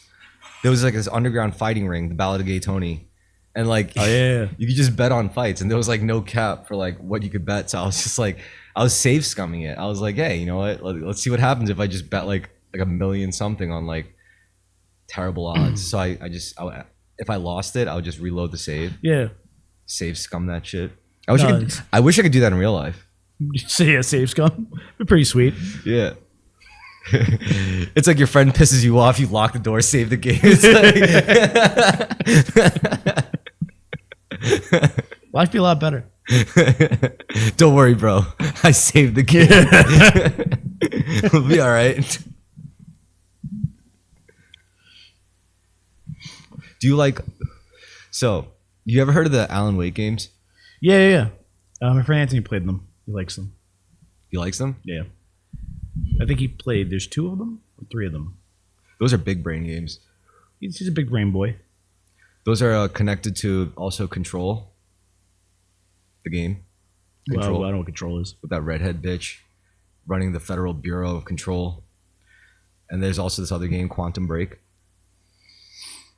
These are all developed by Remedy. That's why they kind of have a shared universe. Okay. But the Alan Wake games are interesting because the first and foremost, they're supposed to be horror games. And it's about this writer, a horror game about an author, about a writer. Go figure. And it's funny because like it really is an amalgamation of all the tropes. Like it takes everything, like Stephen King, you know, with the Shining shit, and it's also kind of funny because the writer is like the protagonist is such a piece of shit. You know, he's like this hotshot New York writer. Mm-hmm. He writes like noir thrillers, kills off his main character, and suddenly he gets writer's block. And then his wife like takes him to this place, this nice cute town, and she's like, "Oh, there's a nice psychiatrist here. I want to get you help." This is a Stephen King novel. and then he flips out on his wife. He's like, "You fucking stupid bitch! Like, what do you fucking think this is? Like, you think I'm gonna go to your stupid fucking therapy session? You think you know me?" And it was he was like such a scumbag because like I think she even mentioned how like she doesn't like being she has like might have like some abandonment issues or doesn't like being left in the dark, and he like actually like just leaves her in the dark cabin. Yeah. He's like, I gotta go. What a scumbag! I like that guy. Smart guy. Oh, you want to be vulnerable to me? Good. Now I know exactly. She's like, honey, you know I don't like being like left alone because it reminds me of my childhood trauma. And then like you get into an argument, it's like, you know what? I'm out of here. And what's even worse is like immediately after he leaves, like you hear her screaming, and then she gets like taken or some shit. It's so fucked. There's one girl that said she didn't like being. She sometimes like she just like would just stop answering. She's like, I don't really like when people call me out on like not responding back to them or bailing on them. I was like, that's really fucked up. She's like, I don't like that. Yeah. She's like, it's just it makes me feel uncomfortable. I'm like, yeah, because you're kind of being a bitch. I'm like, but so you don't like being held accountable. Exactly, that's what it was. Yeah. So people are mean to me for that. I'm like, but it's a perfectly valid reason for someone to be mad at you. Yeah, like wasting someone's time. Yeah. Shit. It's like, yeah, I'm sorry, I completely wasted your time by failing. Yeah. So I ended up like stopped talking to her because like she did that. She did to me like twice. So I just started making plans with her that I had no intention of keeping. Yeah.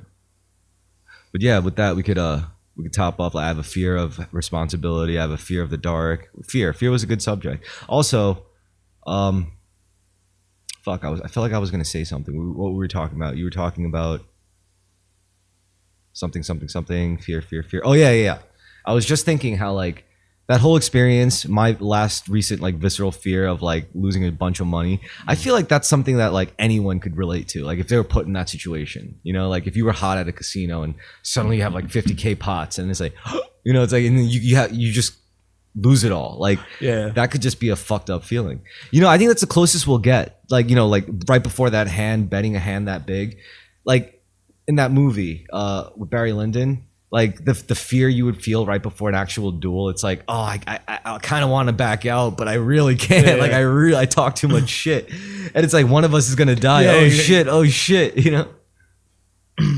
Even when like duels were made illegal, because they were illegal at that point, like it was basically forgiven if like you got right after the duel and then agreed to back out at the last minute. Like, it was expected, probably. Yeah, it was like, expected. We're normal people, right? It's like, all right, we could, you know, I talked a lot of shit, but you know, I talk some. Listen, yeah. I talk some shit. You talk some shit. We don't really want to do this, right? And then hopefully one guy isn't pissed off enough where it's like, you know what? Fuck that. I do want to do this. Like, maybe you say the wrong thing. It's like, you know, it's like, I didn't mean to fuck your wife. And, you know, we don't have to do it. It's like, you know what, man? Like, that's what happened with Aaron Burr and Alexander Hamilton. They hit each other. They went and had a duel. And Hamilton's like, no, man, it's actually against my religion to even compete in duels. So let's say we call it quits. And Aaron Burr just shot him anyway. I mean, there are friends who make like, I don't know how friendships can survive that, but there are like friends apparently who make like, and they're not even rich. They'll make like huge bets with each other, you know, like maybe sports betting or something. Yeah, so I don't like doing that with like people, with friends, because it's just like, dude, it's just like, if you win, like, are you really gonna hold me to that? Like, if I win, you really think I'm gonna hold you to that? $1,000, really, bro? Really, bro? Yeah, $1,000 because we bet that this fucking waitress would, you know, give you her numbers. That actually happened to me with like, that wasn't a lot of money, but it happened with me and Mike, where like I didn't realize that Lee's had 2 size pies, so they just had a bar pie size. And he's like, no, they have a large. And I'm like, no, they don't. He's like, yeah, they do. I'm like, $20 they don't. He's like, yeah. I'm like, yeah. And he went and sends me the menu. I'm like, okay. He's like, give me $20. I'm like, are you serious? He's like, yeah, bro. Cough up the money. I was like, I'll buy a pie. Jesus Christ. He's like, you're so stupid. I'm like, it wasn't meant to be that serious. You know, I just didn't think they had that. I gotta say, like, I gotta respect that, the audacity. to just piss me off. I was just like, the fuck. Because he's like, I don't just want you to be wrong. I want you to pay for the fact that you wanted me to know that, like, that's what you get for talking out of your ass. Like, so you remember it. Yeah. So next time you want to question me, you remember it might cost you. I do that to people, but I correct them. I don't ask them take for their money. Yeah. Make them pay in their fucking time and energy. All right, I'm gonna get another beer. I'll take one as well. His mom retired like a year or so ago. Oh, good for her. Yeah, that's what I said. She is. I see pictures. She's having fun. Yeah, women also. But I think him and Jordan were like, she shouldn't retire. I'm like, what? Who else is? I'm like, my dad retired like 10 years ago and just left the state, right? Like, what? Who else is gonna pay my bills? Yeah. Okay, the third part is where we talk about media. You see any good movies lately? We're in the middle of Barry Lyndon, which is a fantastic movie. It's one of my favorites, honestly. Barry Lyndon. Yeah. But also, I was just, as you were talking about the horror movie, the Alan Wake or whatever. Yeah. There's a movie I want to see called In the Mouth of Madness. It's a John Carpenter movie. It's basically about like this. There's this horror writer that's pretty much supposed to be Stephen King, and all of his books take place in this town in Maine that doesn't exist supposedly. He goes missing, and these two people that work for the publishing company go to find him, and they find out this town is actually real, and everything that he writes about happens in that town. That's exactly what Alan Wake is about. Yeah, that's what you said. I'm like, wait, I heard this before. Yeah. It's called In the Mouth of Madness. So I love John Carpenter. So watch that one you know day. what's funny about Alan Wake? It's truly an amazing game because it's obviously they're ripping off so many things, but it's clearly intentional. Yeah. You know, they're clearly saying like, yeah, you know, wink, wink. You know, like we all know what this is about. Like we all know where this is from. Also, the game was created by Remedy. Remedy is headed by Sam Lake. Sam Lake was the guy who made the first Max Payne movie. Max Payne game. And and it's funny, like, you know, the classic Max Payne face, like where he's just grinning. That's Sam Lake's face. That's his face. Yeah, because they were apparently like they just needed a character model for those comic style cutscenes, and they just put his face on it. Wasn't his voice though? I don't think. Probably not. No, it wasn't. Yeah, something similar to that. You ever play the Force Unleashed video games? Star Wars Force I played them, but I never meaningfully played All right, it. but the character you play, the one they make up, Star Killer. Yeah. So that guy's a motion capture of, I forget his name, but it's the guy who voices Darth Maul. Now, yeah. Oh. But he wasn't voicing Darth Maul then. He was just Interesting. an actor. Yeah, I'm done with Star Who Wars. is best friends with Glenn Howerton and Juilliard. Dennis from Blackberry. Yeah. Yeah. Interesting.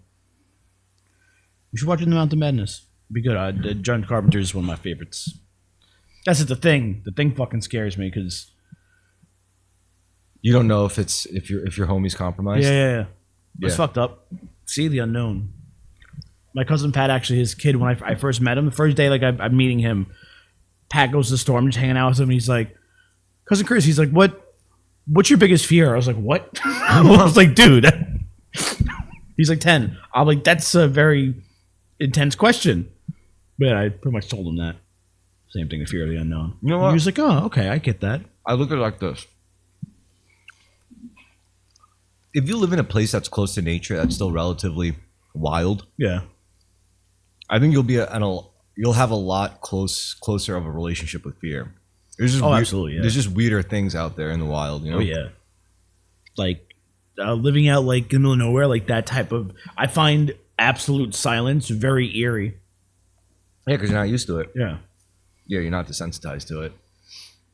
I think one of the things that always gets me stressed out is when I see movies where it's like a tight crew, but one of them's clearly a mole and you don't know who it is. Mm-hmm. Yeah. Or one of them's a traitor. Especially if you like all of them.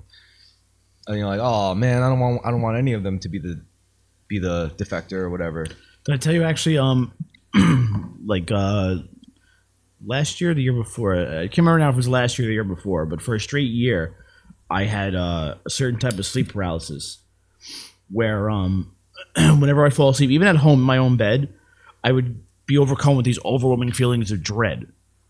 Like I'd be like asleep or falling asleep and like looking at like, you know, my closet door being open and the lights are off obviously. And then like I would just focus on it. And then it just like, I would get this overwhelming feeling of something's wrong's about to happen, staring at this empty space as if things were closing in on me.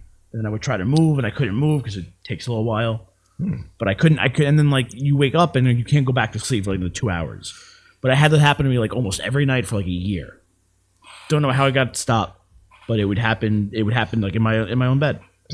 Maybe you were being experimented on. Why would you say that? You ever Scary as shit.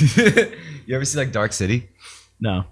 where it's like at night, it's like everything would just freeze, and like some like weird alien beings would come and start like shifting shit around. It's a Star Trek episode, too. And then everyone except one guy would be unaffected, and he sees what's going on. He's like, "What the fuck?" Yeah. That's how that felt. That would scare the shit out of me, Yeah. man.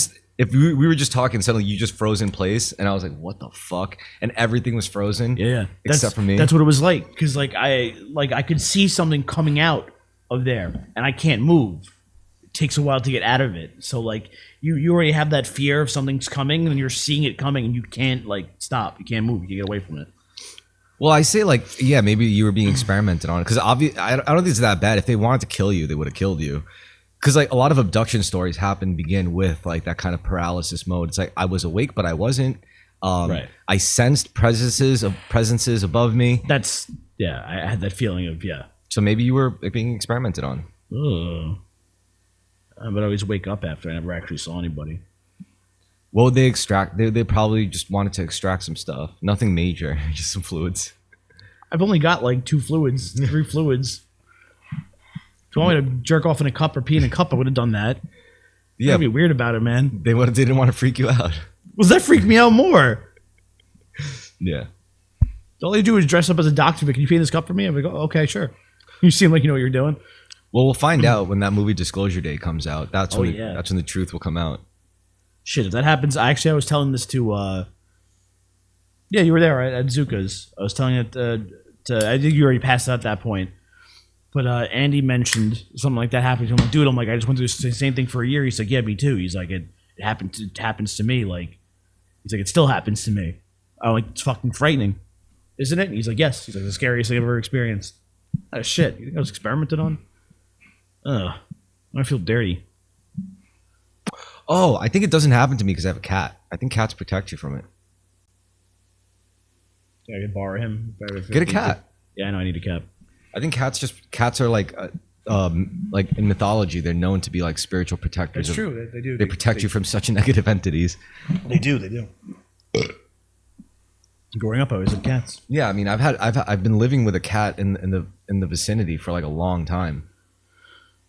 Actually, every apartment I've lived in, I think there was a cat in there. That's right. There was even a cat at that place on Sand Lane. Every single place. Even when I was crashing at Mike's, there was a cat there. Yeah, it was Thunder. Yeah, I'm pretty sure there was also a cat when I lived under Little Matt's, in like subletting Little Matt's apartment. That place? Yeah, there was a maybe. cat there. I suppose so. Yeah, I think cats protect you from such evil entities like jinns and sleep demons. Yeah, I keep forgetting to talk to my landlord about that. I'm not even going to ask him at this point because I had cats, but when I moved in, he's like, yeah, no cats, no pets. But I've been there for like 10 years. He'd be like, yo, I'm getting a cat. You know what you got to do? Just be like, I need a new couch though first. Just be like, get a kitten, and then be like, I found it. I'm just going to tell him, hey, I'm getting a cat. Why'd you just be like, I found a kitten? And it's like, it was nobody. It was a stray kitten. I don't know. They seem like the type of assholes to be like, well, just get rid of it. No, you can't get rid of it. Just be like, no, I'm going to keep it. No, I'm just going to tell him, hey, I'm going to get a cat. That's going to let you know. But that gives them the opportunity to say no. They can say no. I'm still going to get it. I've just been there too long, and it makes no sense to me why I couldn't get one. Yeah, get one of those. They're not going to damage the fucking house. They're not going to damage the walls. Get one of those automatic furniture. Get one of those automatic litter boxes and neuter it. Oh yeah, absolutely, yeah. That's the only thing they'll be like, oh, what if it pisses on things? But just be like, it's not going to. It's not competing with anything else to get its spraying on stuff. Usually that happens if you have 2 cats. Yeah. And you don't spray. No, he doesn't. Yeah. Get a nice little kitten, a little baby cat, because then they'll imprint on you and they'll be loyal forever. Yeah. They're more loyal than dogs at that point. I know. Well, I've had cats. Yeah, you got it. I raised 2 as from kittens. Yeah, the kittens are the best. Yeah. And they're the cutest when they're kittens. Oh yeah. And if you get them neutered early enough, they never grow into like their adult face. Oh really? Yeah. Shit. Like he has a kitten face.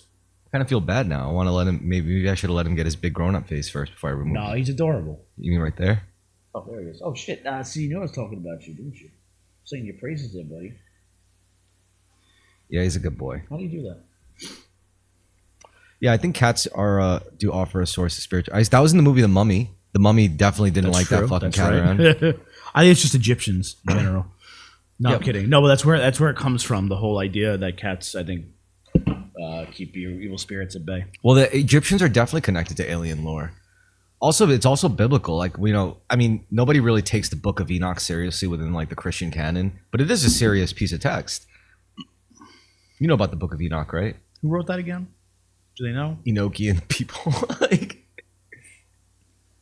were they zealots or were they like doomsday people? I think there were a certain sect of Jews that were maybe yeah, naturally. Yeah, more African based, I guess. Okay, yeah, where Judaism and Christianity really started. Well, Judaism really started, to be honest. Kinda, and there were a lot of Africans, Well, following. no, it's what country is that? Ethiopia. Ethiopia, yeah, they have the oldest Bible, Yeah, and they say they have the Ark of the Covenant. yeah. So yeah, the Book of Enoch. They had some weird shit going on. A lot of it has to do with what they would call the Nephilim, the angels. Right. If you think about otherworldly advanced beings, they're aliens, bro. Yeah. And yeah, they look like us because they probably helped seed us, Ooh, gross, angel gum. Well, okay, so controversially, what happened according to the Book of Enoch is that this also ties in with like Egyptian lore with like Osiris and Horus and all of them. But supposedly, the Nephilim started. Well, they created man, and then after to serve the Nephilim. But then the Nephilim were like, "Yo, some of these human women are kind of they're kind of hot. They're kind of hot, yeah." So they started. They started doing the thing. Yeah. But then what ended up happening was they made half Nephilim, half human beings. Right. Yeah. And this pissed off the authorities. And I don't know who the authorities are. I don't know if it's God. I don't know if it's the white man. It's the white man. It's the white man's God. It's God. I think the gods or God or whatever. Yeah, yeah. But they got really pissed off at this. So they were like, you know what? This is all going to. This also leads to what we know happened, which is the fucking flood. There was a movie about that where Russell Crowe played Noah. Oh Lord, yeah, there was a movie about that. And then the flood exists in like every ancient culture's like historical text. Yeah, because it's actually a thing. It's an actual thing that happened. Like 90% sure. Yeah. It probably wasn't Noah, or it probably wasn't what's his name? Who's the one from Mesopotamia? Fuck. What's the you know what I'm talking about? Gilgamesh. King Gilgamesh. Yeah. I'm thinking, there's also The Egyptians have a flood story. Yeah, they all have a flood story, and also I think Osiris is Jesus is supposed to be very similar to Osiris. Was he raised from the dead? Yeah. Yes, that's the one. Yeah. And supposedly also, this would be the same flood that ended Atlantis. Atlantis, this crazy, super advanced civilization that just got flooded out, and the survivors of that would be the ones to seed what would be to be known as civilization. Moving on to the Dark Ages and whatnot. Maybe the other, maybe we're the only humans, the only Homo sapiens. Well, more than Homo sapiens, we're the only humans that survived the flood. Yeah. Just Homo sapiens. No Neanderthals, none of the other ones. Everyone. Homo erectus.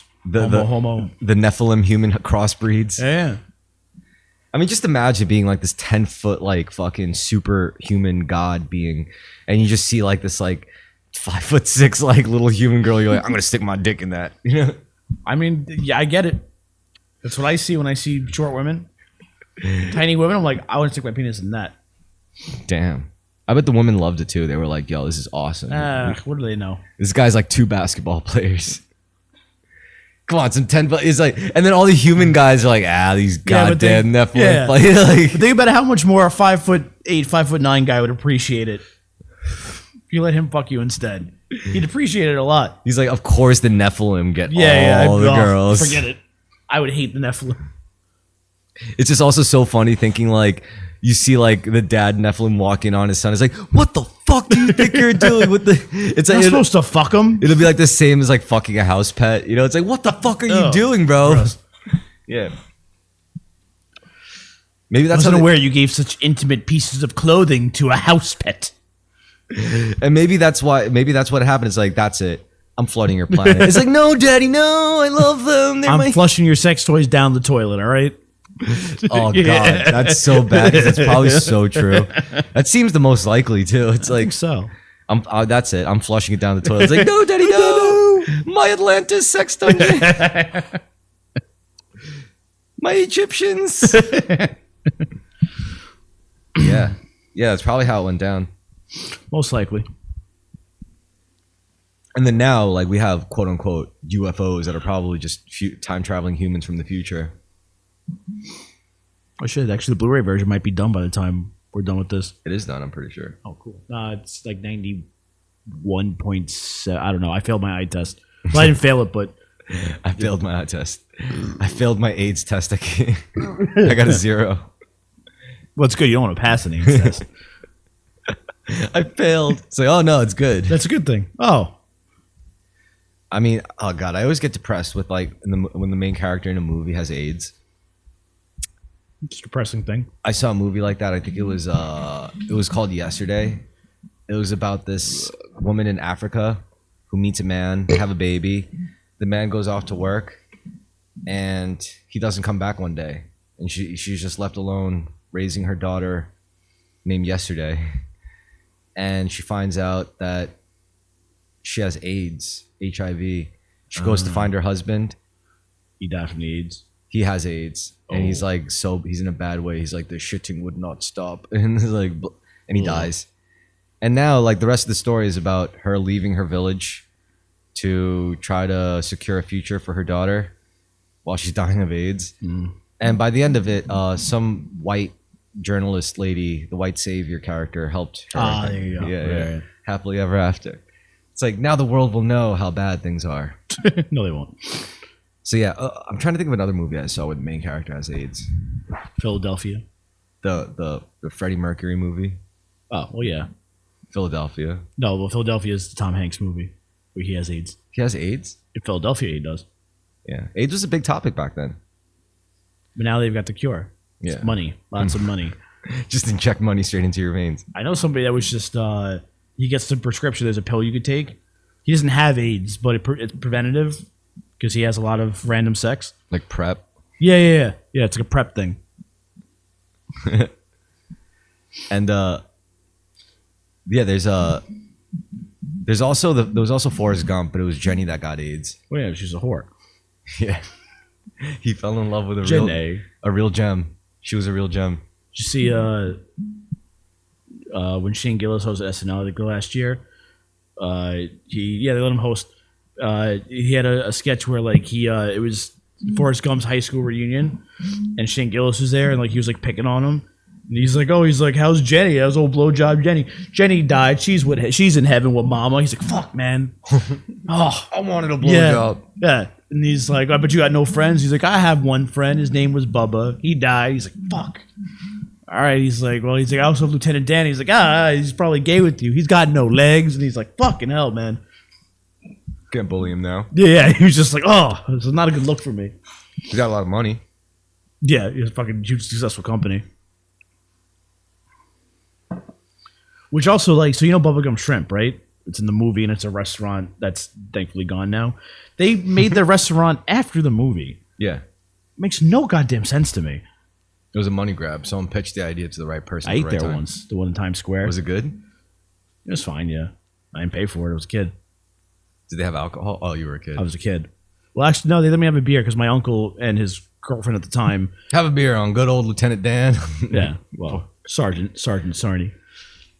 But they took me to that, and they took me to. I actually really enjoyed that night because I think his girlfriend was Puerto Rican and lived in Spanish Harlem, and just assumed that I was just a white boy from Staten Island, had never seen like ethnic people before. So she's like, "Oh, we have to take him like to places." She was like, "Is this a culture shock for you?" I'm like, no. I was like, "No." I'm like, I no, this isn't culture shock. Your dad just probably acted mad white in front of her, so she just assumed. I don't think my dad ever spoke. What? My uncle's girlfriend. Oh, your uncle. Yeah, your uncle just probably acted mad white around her. So she probably just assumed that. Well, he's very Italian. He's very Brooklyn Italian, so. Oh. Yeah. Is this a culture shock for you? Yeah, I was like, the fuck? Bubblegum shrimp. Yeah, I know. We were Bubblegum shrimp in Times Square. I was like, well, because, I mean, first of all, they picked me up and I stayed in Spanish Harlem with them, so we're walking down the building. She's like, is this culture shock for you? I'm like, yeah. I was like, I've never seen so many Puerto Ricans in one place before. I never smelled all these smells. But I do remember walking around. Me and my uncle were the only white guys there. My uncle was also like Jack, so he's. And he's a cop, so I don't think it bothered him, and no one bothered him. He has a gun. That's true. He does have a gun. When they took me to see comedy troupe, what are they called? Upright Citizens Brigade. They did it's like an improv comedy group. A lot of like Amy Poehler came out from Upright Citizens Brigade, but they had an improv wrestling show that was right up my alley and hysterical. That's where I had the beer. I didn't have it at Bubba Gump. I had the beer there. I don't understand improv. Like, isn't it just having a conversation? Yes, but it's also agreeing with everything. Yeah, I could do that. Yeah, anyone can do improv. It's not a skill whatsoever. Why do some people have trouble with it? Because like they have personality quirks and problems. They don't know how to. They're weirdos. Yeah. Oh. Yeah. And also, like I think improv exercises are really just to get you comfortable with talking like a regular person. Yes. And like teaching you how conversations go. Like there's one rule in improv: you never say no to something, which is exactly how you end a conversation. So just teaching you to say yes and like and make you talk more and let people talk longer. Yeah, I guess the best thing you could do is answer with a question. Yeah. But I mean, this is like now we have like podcasting, so it's like you don't really need improv. You could just. Well, this was 15 years ago. Yeah. No, this was 20 years ago. Ooh. I mean, also like I think if you grow up listening to a lot of talk shows, you naturally kind of like adopt the gift of gab. You just hear like just people who are pros, you know, just doing it. Well, like that episode of The Office where Michael has an improv group. That's the kind of guy that needs improv because Michael Scott's a weirdo. Michael Scott? The Office. Oh, I was gonna say the actor. Like, no, yeah, the actor's pretty good. Well, Steve Carell started in Second City in Chicago, which is also an improv. But also like they're more than improv though. They don't just do improv. They do theater. Yes, we saw that. We just watched the documentary. They're a real troupe. They're a troupe. I mean, a troupe is really just like a group of your friends where you like fuck around and do bits with. Whitest kids. Upright Citizens Brigade is more of a troupe than just an improv people. Yeah, because they had different shows. They like at midnight on Saturdays, like their free improv show. Yeah, whereas other shows they would charge for normally. I mean, that's like a bold decision, especially because usually you'll start to establish something like that, and like even as early as high school, like the theater kids will get together. It's like, yo, you want to make some skits? You want to put some skits together? You want to blow each other? Yeah, exactly. Whereas like the cool kids would have started a band or something. You know, it's like, yo, let's start a band. None of us could play instruments, so so what? We'll learn. Yeah, we'll figure it out. Yeah, and that's what the cool kids do. The weirdos do acting. Also, making people laugh is like it's especially through media. I think it's easier through media. Like it's definitely easier to be funny like when you're writing. For me, I think it's easier for me when I write. You know, to write a funny situation because that's like a whole different skill than stand up. Absolutely, that's why I like writing skits more than I would doing stand up. That's why I would never do. That's why I just don't want to do stand up. Stand up. Yeah. Also, just like I want to write something that's funny, not something that makes everybody in the room laugh and feel comfortable. Like that's stupid. Like if I tell a joke and it makes 100 people in a room laugh, like then I've done something wrong. I want 10 people to laugh hysterically, and 90 people to feel uncomfortable. I remember in the dojo, there's this guy Firestone Sensei. He's like just such a funny Sensei Firestone. He's like I think he's from like upstate. Yeah, he's so fucking funny. Yeah, and he's like proper funny. Yeah. So like you know like I think everyone was like, oh, you know, we got to smile, like say jokes, Firestone Sensei, and he's like, I don't do jokes, I do humor. And then I got a chuckle out. He's just so good. He's like really good. Yeah, it's just a natural. Yeah. He'll just like say one thing and then it'll take a second and I was like and I start laughing. Yeah. Like my cousin, so like my cousins, like their parents, they're technically my cousins. I call them aunt and uncle, and like they actually invite me to every family thing now because they actually just like hanging out with me because they think I'm like the funniest person they know. And they're like, Chris, would you get so funny? I'm like, trauma plus timing. That's all it is. They're like, why is everything you say a joke? I'm like, it's the only way I can get through the day. Yeah, just satirize the truth. Yeah, like that's it. Say the most uncomfortable truth in a satirical tone. You know, like one of my cousins, he's like, I don't get how your brain works like that. I'm like, that's just how I see everything. Yeah. Yeah, and when you call me out for having to give like smart like little remarks everywhere I go to people. Yeah, well, I got to be a dick for me. Yeah, you exposed me, man. I felt naked right there for a minute. I was like, Well, I don't know. Usually they're not smart enough to recognize it, so hey, that's true. it's fine. It's fine, man. I think it adds flavor to life. I agree. That's what I mean. A little extra spice, a little something. Try to think of a movie with a proper asshole like that too. Bill Murray movie, Stripes. Stripes. I didn't see Stripes. Oh, Stripes is awesome. Bill Murray's like my idol. Yeah. But I don't know if I said it before, but like when I saw Ghostbusters when I was like 7, I was like, that's it. That's who I want to be. I want to be I just want to be a sarcastic asshole. What about like But Stripes is really good. What about like the Big Lebowski? I love the Big Lebowski. But what about it? Wouldn't you want to be like him? Like Like the dude? yeah, the dude. He's not a sarcastic asshole necessarily. He's not an asshole. No, he's a nice guy. Yeah, dude's cool, man. Dude just wanted his rug back, man. So, but Bill Murray has to let you know that he's smarter than you. Like in Stripes, he's like a cab driver in New York, and he like loses his job because someone pisses him off. His girlfriend breaks up with him, so him and his friend are just like his friend gets. I think his friend's like an ESL teacher. ASL, yeah. American Sign Language. No, ESL, English as a English second Sign language. language. Yeah, English as a second language. English as a second language. Okay. Which is Harold Ramis, who's in Ghostbusters. He's Egon, and he's like, they're like, they know what to do, and he's like, you want to just join the military? He's like, yeah, sure. And like it's a joke, but they end up like signing up anyway. I forget how. So he gets shipped off to the military, and he does not fall in line with things at all. That's pretty chill. It's quite humorous. It's a good movie. I love it. Shit, I was also just thinking of this other. Did you see Lost in Translation? Oh, I love Lost in Translation. You liked it? One of my favorite movies. So I read this really funny tweet about this movie. They were like, yeah, I just rewatched Lost in Translation a couple nights ago, and I was like so surprised.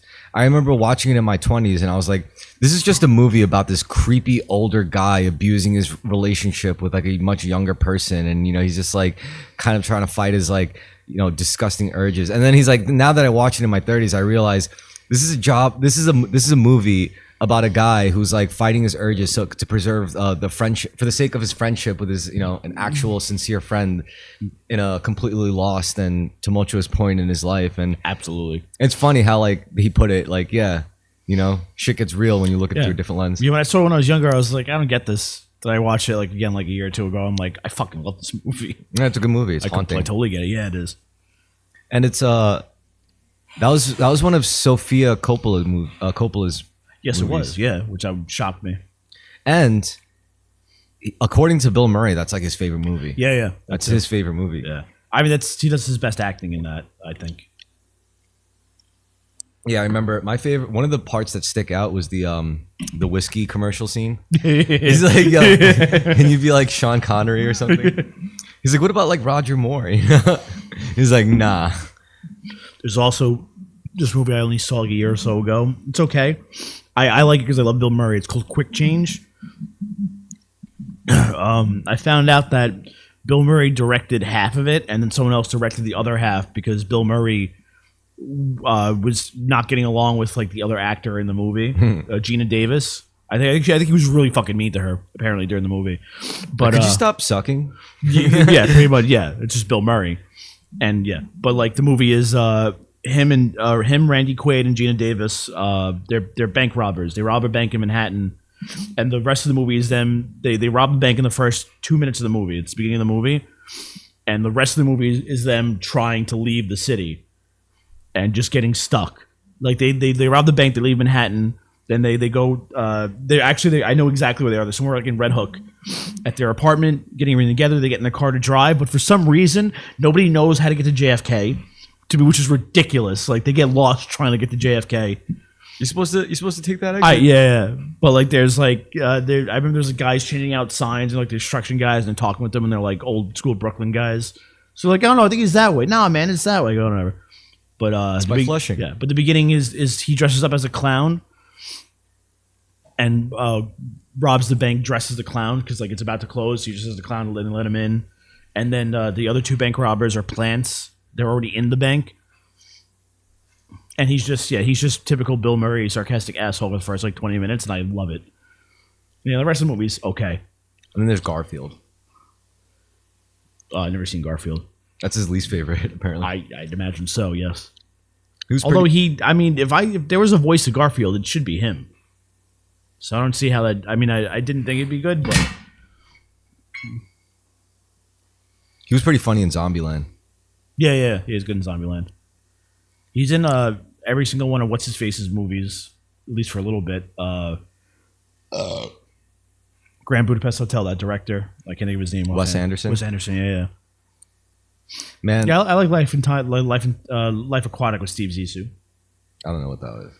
That's the one that Bill Murray stars in. He's like an oceanographer. He has like submarines. It's a Wes Anderson movie. It's weird. It's quirky. Now I'm thinking about Woody Harrelson. He's like a wild card. Strange guy. He's awesome.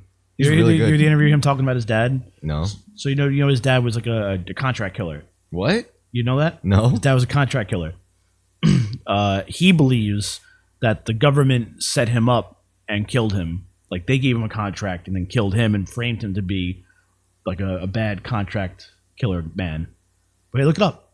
That's awesome. Yeah, but look, it's so weird. But yeah, but he 100% believes that the CIA like set his dad up, the FBI set his dad up to get rid of him because they gave him contracts to take out. Well, if he's good at his job, then yeah. Exactly. So then they took him out And they took because it. he probably knew too much. And his son, well, he probably made a lot of money then. I think they were estranged. I'm not quite sure. I don't know when exactly he died, but I believe they were like estranged. Like his dad wasn't around much. I think. Jesus Christ. Yeah, it's so weird when you hear him talk about it because you're like, Woody Harrelson seems like a normal guy.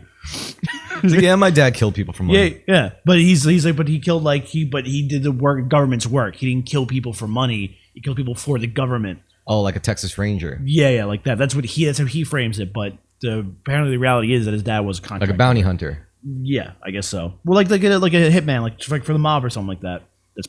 But like the fucking Dixie mob or whatever. Like the Pinkertons. Right. Well, that's how he sees it. But I think his dad just killed people for like the Dixie Mafia. Could just for criminal elements. Yeah, I'm not. But he says that's the fallacy that's been put out there. That's what's not true.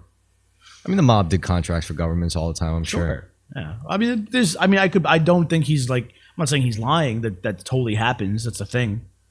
Yeah, I could see the government doing that. If a G-man gives you a easy, clean job, 10K on the spot back in those times, yeah. Sure. Back in the 60s.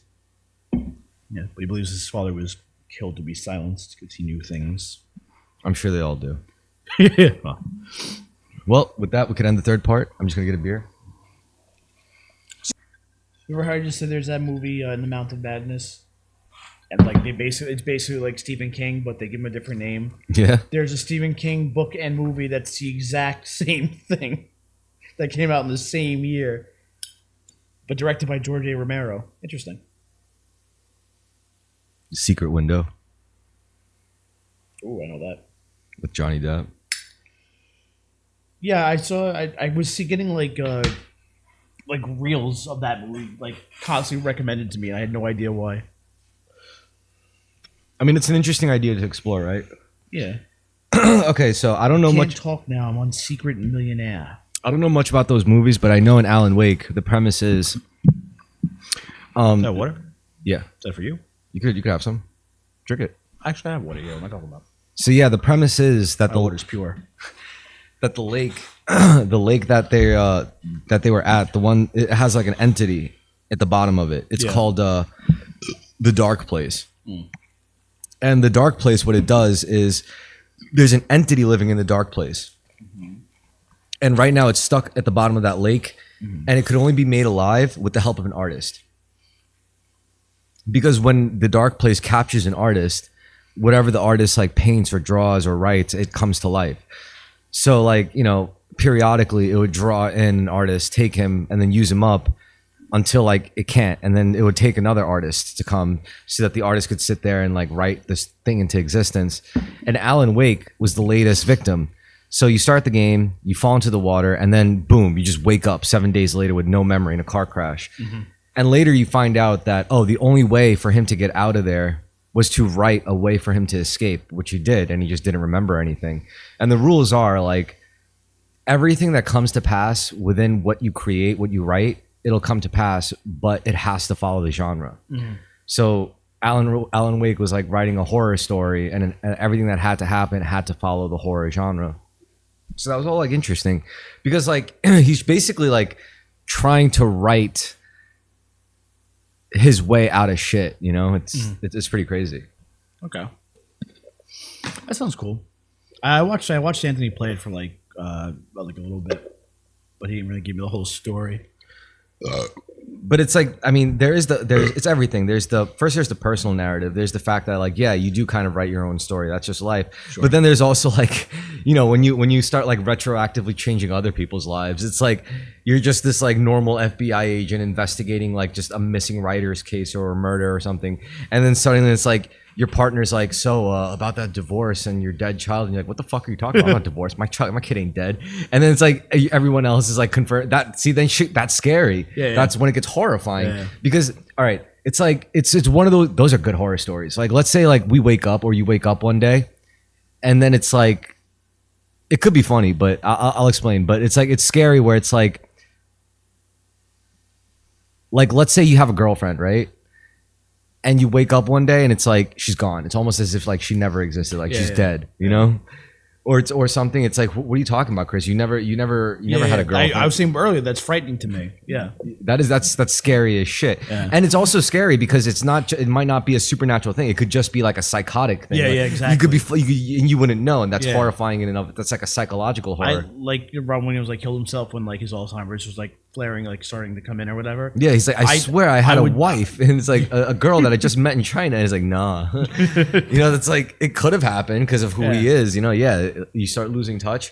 So yeah, when you're unable to trust your own reality. I remember when I was like living with my ex, I told her, I was like, what would you do if like I just woke up, like everything was normal, everything was exactly the same, but I was just black? You were like, she was like, what? Like, well, I'm wouldn't not into black guys, so no. She was like, I wouldn't think you're a real. I wouldn't think you're really you. And it's like, yeah, but then you look at all of our old photos, and it's like, or it's like your whole family's like, what are you talking about? This is Chris. Chris was black. What do you? He's a tall black man. He was always black. What are you talking about? And I'm just like looking at her like. You don't remember we had a whole fight about it? And the black me's just staring. He's like, come on, babe. Like you're freaking me out. But then you exist somewhere else in the world. Yeah. Oh yeah. You were still like around. No. Yo, lady, I don't know you. Or it's like she's freaking out. She's like trying to act normal, trying to like, you know, get used to it. And some homeless crackhead like grabs her wrist, puts a crumpled piece of paper, and she looks. It's like an Asian Chris. She's like, it's like wait, come back. And he's just shit. And he's just gone. That's good shit. It's really funny. Yeah, you're right. This is good shit.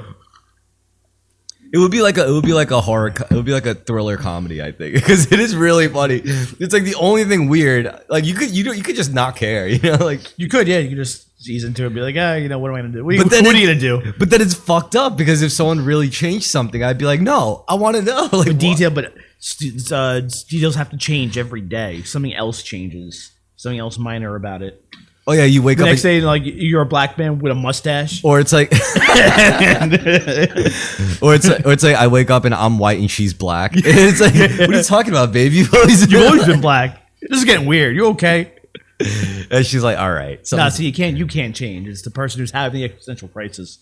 It's gonna be things around you because you have to be convinced that like, why am I the only one that makes sense? True. Or it's like you wake up and I don't know, maybe like your boyfriend's a woman and it's like, what do you mean? You've always been a lesbian. That's fucked up. You were born that way. Are you implying that you weren't? That's an intriguing mystery, compelling mystery, because who has the power to do that? Like if it is a conspiracy, like who has the power to like make Chris black, you know, like one day? Yeah, that's a fucked up conspiracy because it's like, who's doing this? Who? It's like it would be a fucked up experiment. Like how far can we push like a person's thing for them to accept it still? Yeah. Like Do you think like she would have it? I asked her. I was like, "Do you think you would ever get to a point where you just throw your hands and be like, all right, I guess he was always playing." But then she told me she was like, "I would get myself committed."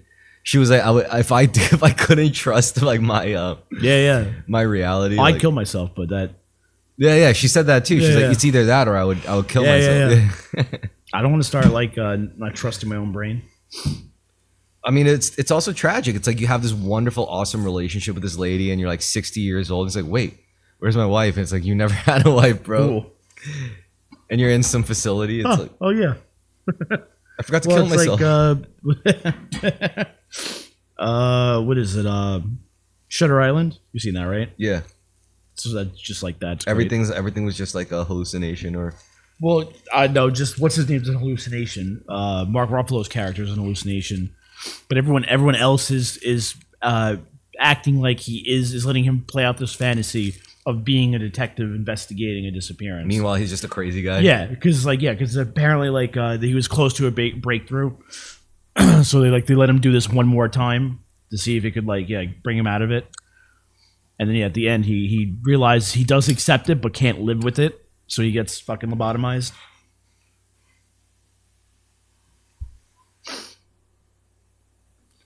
Man, lobotomy being like a science, what a crazy thing. Yo, I just realized Sucker Punch pretty much like ripped off that movie.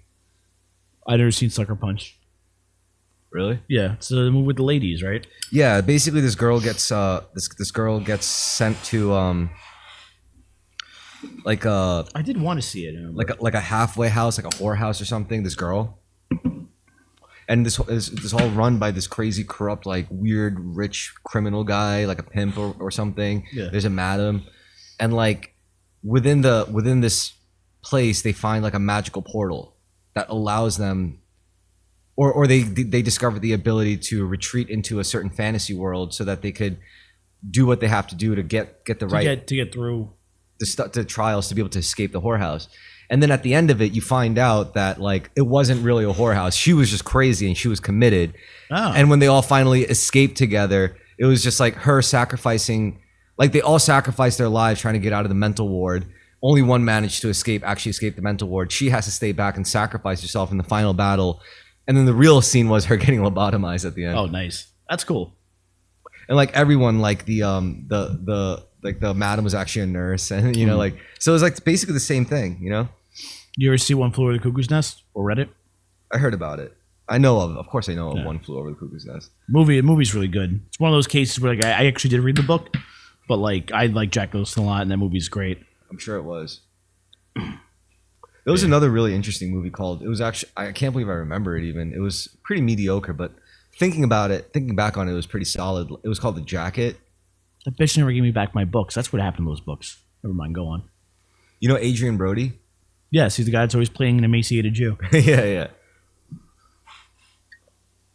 So in the movie, he plays as this like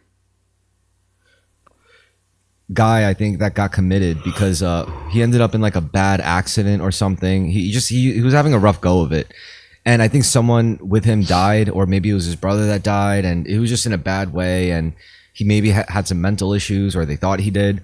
So he ends up committed into like an abusive facility for the committed. And they do this like bad treatment where they put him in a straitjacket and they shove him in a spongy room, right? No, in a morgues thing, like where, like those body in a morgue, drawers. like shit, Yeah. I don't like that one bit. I don't like that at all. Yeah, they were fucked up. Yeah.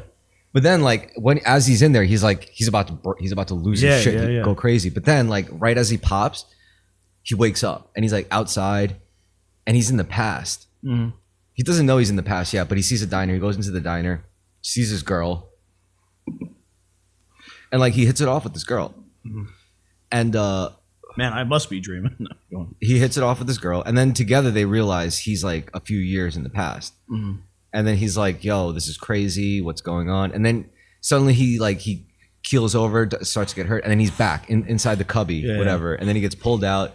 So now he's back in the present, and he's like committed, and he's like, "What the fuck was that? Like, what just happened? Was that real? Am I going crazy?" Yeah. Meanwhile, everyone in the facility is like fucking with him. They're like trying to basically trying to kill him. Yeah, you know, they're trying to get rid of him because he's like they don't care. But then as he's in the facility, he sees hints. He sees traces of his experience, you know, from his journeys back into the past. He finds out that the girl that he met there is dead in his current time. So now it's him going back into the past, and he's seeing if he can change. Yeah. And also there's accidents, you know, that he hears of in the present day. He's like, "Yo, I'm telling you, I'm from the future." She's like, "No, you're not." She's like, I promise you. Look, watch the news. Someone's gonna, you know, a terrible thing's gonna happen. People are gonna die. So the whole movie is basically them trying to stop horrible things from happening, and then obviously at the end, the last horrible thing is her dying. Mm-hmm. So he has to try to stop that. And what ends up happening is he gets hit really hard in the head with a nightstick towards the end in his time, and then I think he makes a friend there, and the friend believes him and everything, and he's like, "We got to put him in the straitjacket." He's bleeding out, about to die. He's like, "Yo, we got to put him in the straitjacket and put him back." And everyone's like, "What the fuck are you talking about? Just trust me, we have to do it." I think what ends up happening is he goes back into the past, makes contact with a person that he also knows in the present, so he creates a link. Yeah. So that person was like, "We got to put him back." So the movie ends with him waking up, and you know he just stays in the past. Okay. But that kind of just that just tells you maybe he's just insane. Exactly. Yeah. Maybe he's just fucking crazy, you know, and he's dead. That. That's cool. Yeah. It's the reality you have to create to keep yourself from actually going insane. Psychological thrillers really are the heaviest hitting. Honestly. Oh yeah, because that's existential crime. That's the shit that's. If you sit long enough and think about anything, those are the things that scare you. Devil's Advocate. Well, with Keanu Reeves, Al Pacino. I love that movie. For that's a great movie. All the wrong reasons. That's an incredible. It's so ridiculous though. But it's Keanu Reeves' accent. I know, and no, I do like that movie. Yeah, it's just interesting how there's all these recycled ideas that they just nonstop. They just keep them going. I mean, it's every idea's already been made. I was bitching about I'm tired of remakes and reboots rather. I just am. It's over it. I'm sick of it. Not everything has to, especially when it's because back in the 80s when they were remaking movies, they were remaking B horror movies from the 50s. So they were making movies, Candyman or The Fly. They were making movies or The Thing. They were making movies that weren't good the first time, and they're making a good one now. But when you're making movies that were perfect movies and remaking them, how do you do that? It's already a perfect movie. You can't do it better. Willy Wonka and the Chocolate Factory, perfect fucking movie. Charlie and Chocolate Factory, get the fuck out of here. Yeah, Timothée Chalamet, he shouldn't have done that. He shouldn't have done that. I can't stand him. If I have to watch one more Knick game with him at the fucking sidelines, man. And I will, because he's always at the fucking games. Maybe he's the good luck charm. No, he was there last year and they lost. Oh. It's always, forget it. You know what a ticket to the Garden costs right now for the playoff games? Nosebleed seats are $1,500. Really? Yeah. It's all the lower parts, it's all celebrities. Denzel Washington, Will Smith. Tracy Morgan, I saw. Ben Hart. Stiller. No, Kevin Hart's not he's from Philly. A$AP Rocky. I like A$AP Rocky. He's best friends with Tyler, the Creator. Is he? They're mad funny together. Yeah. I've seen clips of his show. He's they be Tyler Creator, they be at a crowded place, and then they give Tyler Creator the mic, and he's like, "Yo, I just want to thank you all for coming out, showing support. I want to thank my boyfriend, A$AP Rocky." And then you see A$AP Rocky "Yo, don't call me that." Or he'd be maybe at a plate a chicken spot or some shit, and Tyler the Creator would be going live, and he's like, "Yo, this is A$AP Rocky. We be feeling on each other." And he's like, "No, we don't." And he's like, "I'd be licking his braids He's it's so funny. Because A$AP Rocky plays the straight man, you know? Yeah. People would describe them as the two kids you have to separate in the class. Yeah, I could see that. I just want to thank my boyfriend ASAP. Right? Don't call me that.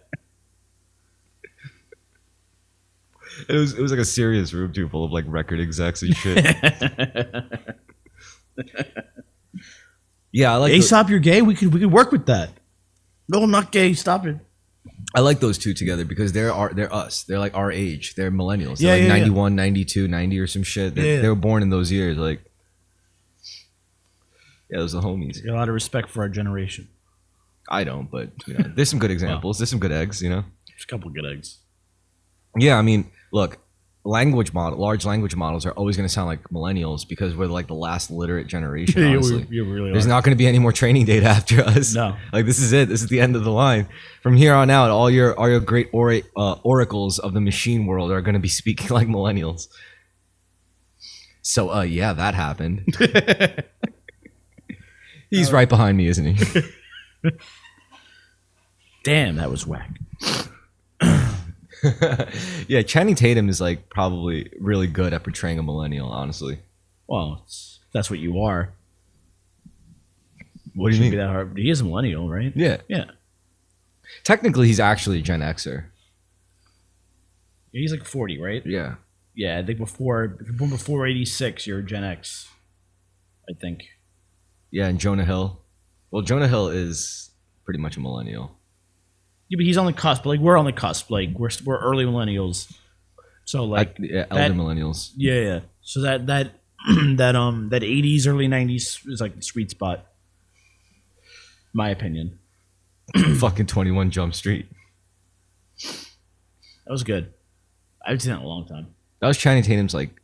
Yeah, it was like his I mean like he had Magic Mike, but that was like, oh, like Channing Tatum has comedic chops. It does, he has good timing. That movie saved his fucking career. I agree, yeah, because action star wasn't working. But that happens with other people too. Like that's good that he found his shtick, leaned into it. Well, even still, it's still risky because, like, honestly, R-rated comedies, like, still, it's a tough break now because everything's like has to be politically correct. So it's hard to do like. But there's so many. There's like such. What was the last R-rated comedy to come out?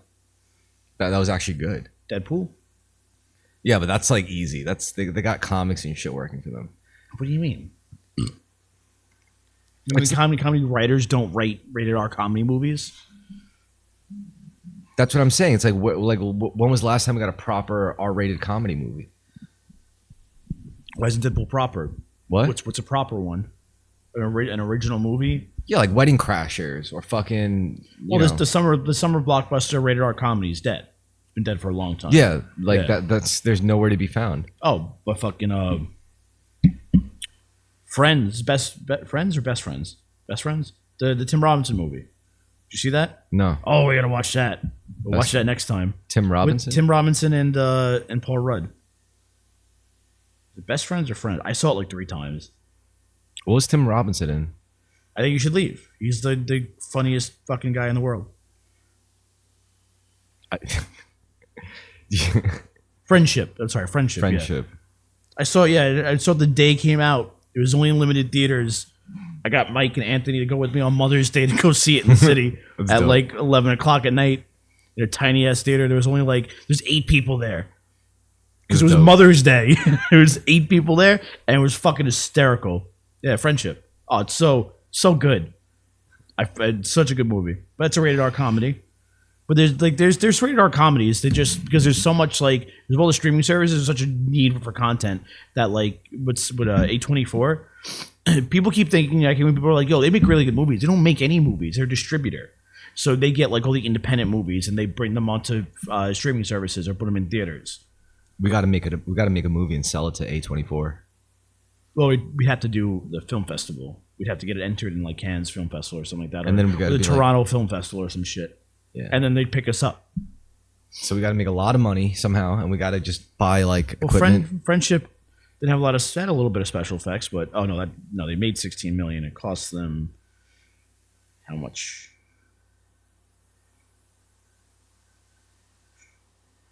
I think the best, cheapest movie I could think of to make is a movie that takes place in a single day. I mean, not necessarily, but I mean, it would if you could film it in a single day, but that's not usually No, the no, no. case. You don't have to film it in a single day, but if it takes place narratively in a single day. But then you have to film at very specific times a day. Yeah, but that's easy to do, and you don't That need could take a while. you don't need Because that. you need certain types of lighting. Depends where it's shot.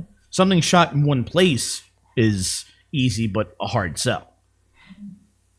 It's like a play almost. Yeah, it is like a play. Yeah, They did make a movie like that. yeah, and it wasn't very good. That one that came out just recently with Tom Hanks and what's her name? It was apparently awful. Dude, you want to hear about awful movies? What about this? They're doing this new trend of like where the movie is like 80 to 70% like virtual or something. Like there was this recent movie with like Ice Cube, and it was just like most of it was just him behind like a webcam. Oh god! And like his face was like a square, like a fucking Zoom call square or something, trying to like get his daughter to safety. Don't buy anything. Another one was like Chris Pratt just strapped to a chair for like the whole movie, just trying to like fight for his innocence and prove that he didn't kill his wife in like this AI judge system or something, or judiciary system. She sounds lazy. This court system, I should say. It is lazy. It's Yeah. mad lazy. That's Very lazy. exactly what it is. There was also a movie about a podcaster, a Jonah Hill movie. I fucking hated it, but it was what it was. It was a movie about Jonah Hill, who plays like a white boy dating a black girl. Okay. And like the whole movie was about like how difficult it is, like, you know, just to have like interracial relationships during such a time. In what year? Like 2018, 16? That's when the movie takes place. I think so. It's ridiculous. Why? I just don't think they're that difficult this day and age. Yeah, but there was a time like, you know, with like Oh, there was a time, sure. like BLM and shit, and oh, that. Oh, yeah. there's a lot of like racial tension. Like the straight white guy was like the worst thing in the world. Oh, that's true. Yes, I remember before Trump, we were dying out. Yeah, the straight white guy was like Yeah. the worst thing in the world. Yeah, my stock has just gone up in the world exponentially since. Yeah. It's a good Shane Gillis joke where he's like, I voted for Trump. He's like, no, I'm kidding, I didn't vote for Trump. He's like, but like, I'm the guy that would have voted for Trump. Like, he's basically, you know, like, like, are you a dumb straight white guy sitting at home? Yeah, I am. Are you tired of it? Yeah, I'm tired of things. What are we doing? Where are we going? I think one of the craziest developments that recently was that, you know, for a hot minute, like you would almost think it's like, oh, everyone's gonna hate ICE agents all the time, forever. ICE are the bad guys. They're the bad guys. ICE is evil. ICE is evil. They're just trying to deport the Mexicans. Blah blah blah. And then like and there were shootings too. Like there were actual killings through the protesting and everything. And you know what was crazy is like every single time ICE was like their face was revealed. They were like all Mexicans and like Puerto. They were all Hispanic. So it's like, so you had these liberals trying to like hate on them, and I'm like, you do realize these guys are like browner than you, right? Like you realize these guys. My friend Omar he's Pakistani. He's Kashmiri rather. And before like years ago, I met one of his friends. His friend's name is Syed, and he works for ICE. He's fucking Pakistani. Yeah. I'm like, you think ICE is just a bunch of like the white boys from? No, dude. it's Like not. they're people of color. Yes. Like. They're Americans. You Yeah. know? I mean, you don't have to agree with what they're doing, but you can't deny that they're like. No, but you can't be like, you're racist. Like, no, it's their job. It's not. I don't think they want to do this necessarily. Also, they weren't like they had been like they had been ICE agents for a while now without anyone noticing or caring. They're basically talking like shit. custom, like border agents, you know. Omar even has an ICE hat that like he keeps in his car. So yeah, I got some merch. Yes. He's like, no one fucks with me with this. Yeah, I was like, okay. Yeah. You know, it's not. they can't It's not call it their a fault. They can't call it a racial thing anymore, especially when like you got like the cops, like they say all cops are bad. Look at these cops in New York. They're all like black, Hispanic, Chinese, even. Yeah, they're a product of their environment, their neighborhood. That's who cops are. So we could admit like the whole ACAB thing is kind of ridiculous. Like realistically, What's ACAB? all cops are bad. Oh yeah, absolutely. Oh, it's ridiculous. It's just like any other line of work. There's good cops and there's shitty cops. There's good politicians, but there's shitty politicians. There's some good priests and there's bad priests. Like it's not the job is not make you a bad evil person. Like there's just going to be shitty people in every walk of life in every profession. That's just the way things are. It's just more noticeable when they have guns, and that's why it seems like they're all bad. But at the height Like at the height of the socio-political racial vitriol, it was all about like all cops are bad because all cops are racist. If you choose to be a cop, you're choosing to serve an oppressive and racist system, which is and I get it, but it's not really true. Like I'm sorry, it's just that, especially even when they were making the argument of like that kind of memeing of this, like it wasn't really true, you know? My dad was a detective. My dad didn't pull people over for speeding. He didn't like grab people off the street. Like he investigated fucking murderers, pedophiles, rapists, bank robbers, thieves, like shit like that in Bensonhurst. So, a lot of Italian, a lot of Chinese. Yeah. That'd be a very specific type of racism if he only wanted to be in Bensonhurst because he didn't like Chinese people. And he somehow foresaw Bensonhurst being taken over by Chinese people 10 years before they did. Yeah. Otherwise, it's really just the guineas that he was after. Yeah. I mean, I do get, though, you know, some people, like, no one really lives, like, a completely legal life. No. Everyone's doing some illegal shit. Yeah. Cops especially. Yeah.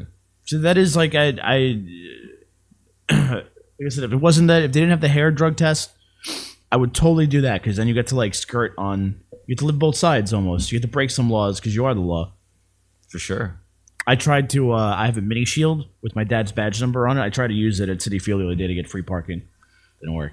Well, because they're doing a lot of construction. So like, I pull up to a cop. I'm like, "Hey man, does this get me anything?" He's like, "I can." He's like, "That lot's closed." He's like, "The only parking's here." He's like, "Sorry." It's like, "All right." I'm like, "Next time though," and he's like, "Yeah, next time." I'm like, "Okay, good." You ain't no district attorney's son. But like, it has my dad's shield like number on it. So like, it's not like I could just go to the store and bought it. I also have his actual badge when he was a cop. But if I take that out of the house with me, it's technically a crime. So.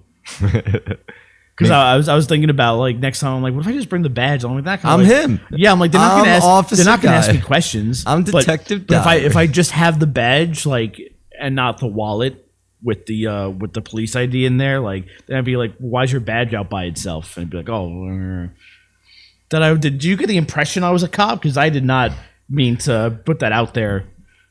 So yeah, that could be iffy. I'm on a case. Yeah, what case? Big case. The case. The case. The case. Career-making case. The kid. case of cases. Now, if you'll just let me park here for free, I'll put in a good word for you, kid. You'll be doing your community a great service. Yeah. What precinct you work at? A 6-2? It's in Bensonhurst. Big case, man. Big case. Huge. Like, all right, officer. I don't want to get in the way of no big case.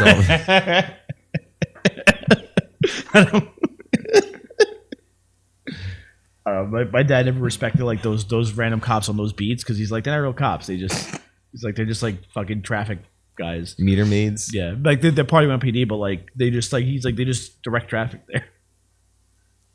Do they get guns? Yeah. They are cops. They're just their detail. The detail is to help with parking like around this, stadium areas. Like during the World Series, my dad took a detail to work security at the game.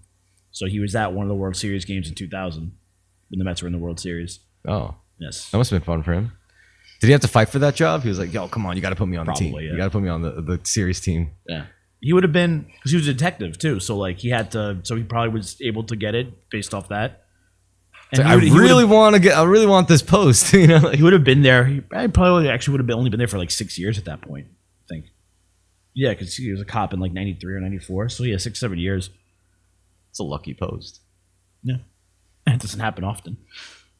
Yeah, but then you also have those auxiliary cops, right? They have no gun. Yeah, they don't have a gun. They're not cops. They're not? No, they're not real cops. I mean, they're part of MPD, I think. But they're cops, but they're just not cops. I don't understand how that all works. Damn. One time I remember I was in like Park Slope and I went to park somewhere and I literally gonna run into this dumpling spot, pick up dumplings and leave. I didn't want to pay for parking. So like I parked there and like I see I think I parked in front of the hydrant actually. Maybe that was it. And I saw like a meter maid guy walking by. I'm like, hey man, I'm like, can I park here? He's like, man, I'm on break. I don't care what the fuck you do. I'm like, you're the man. Ran and got my dumplings, no ticket. Oh, good shit. Thank God for dumplings. Thank God for good police. Good police. Good, please. Good, please. Anyway, ready to sign off. It was a good episode. It was a good evening. They get better and better, these episodes. Yeah, they do. It's the gift of gab, cultivation. Torture. Anyway, good night, everybody. Good night.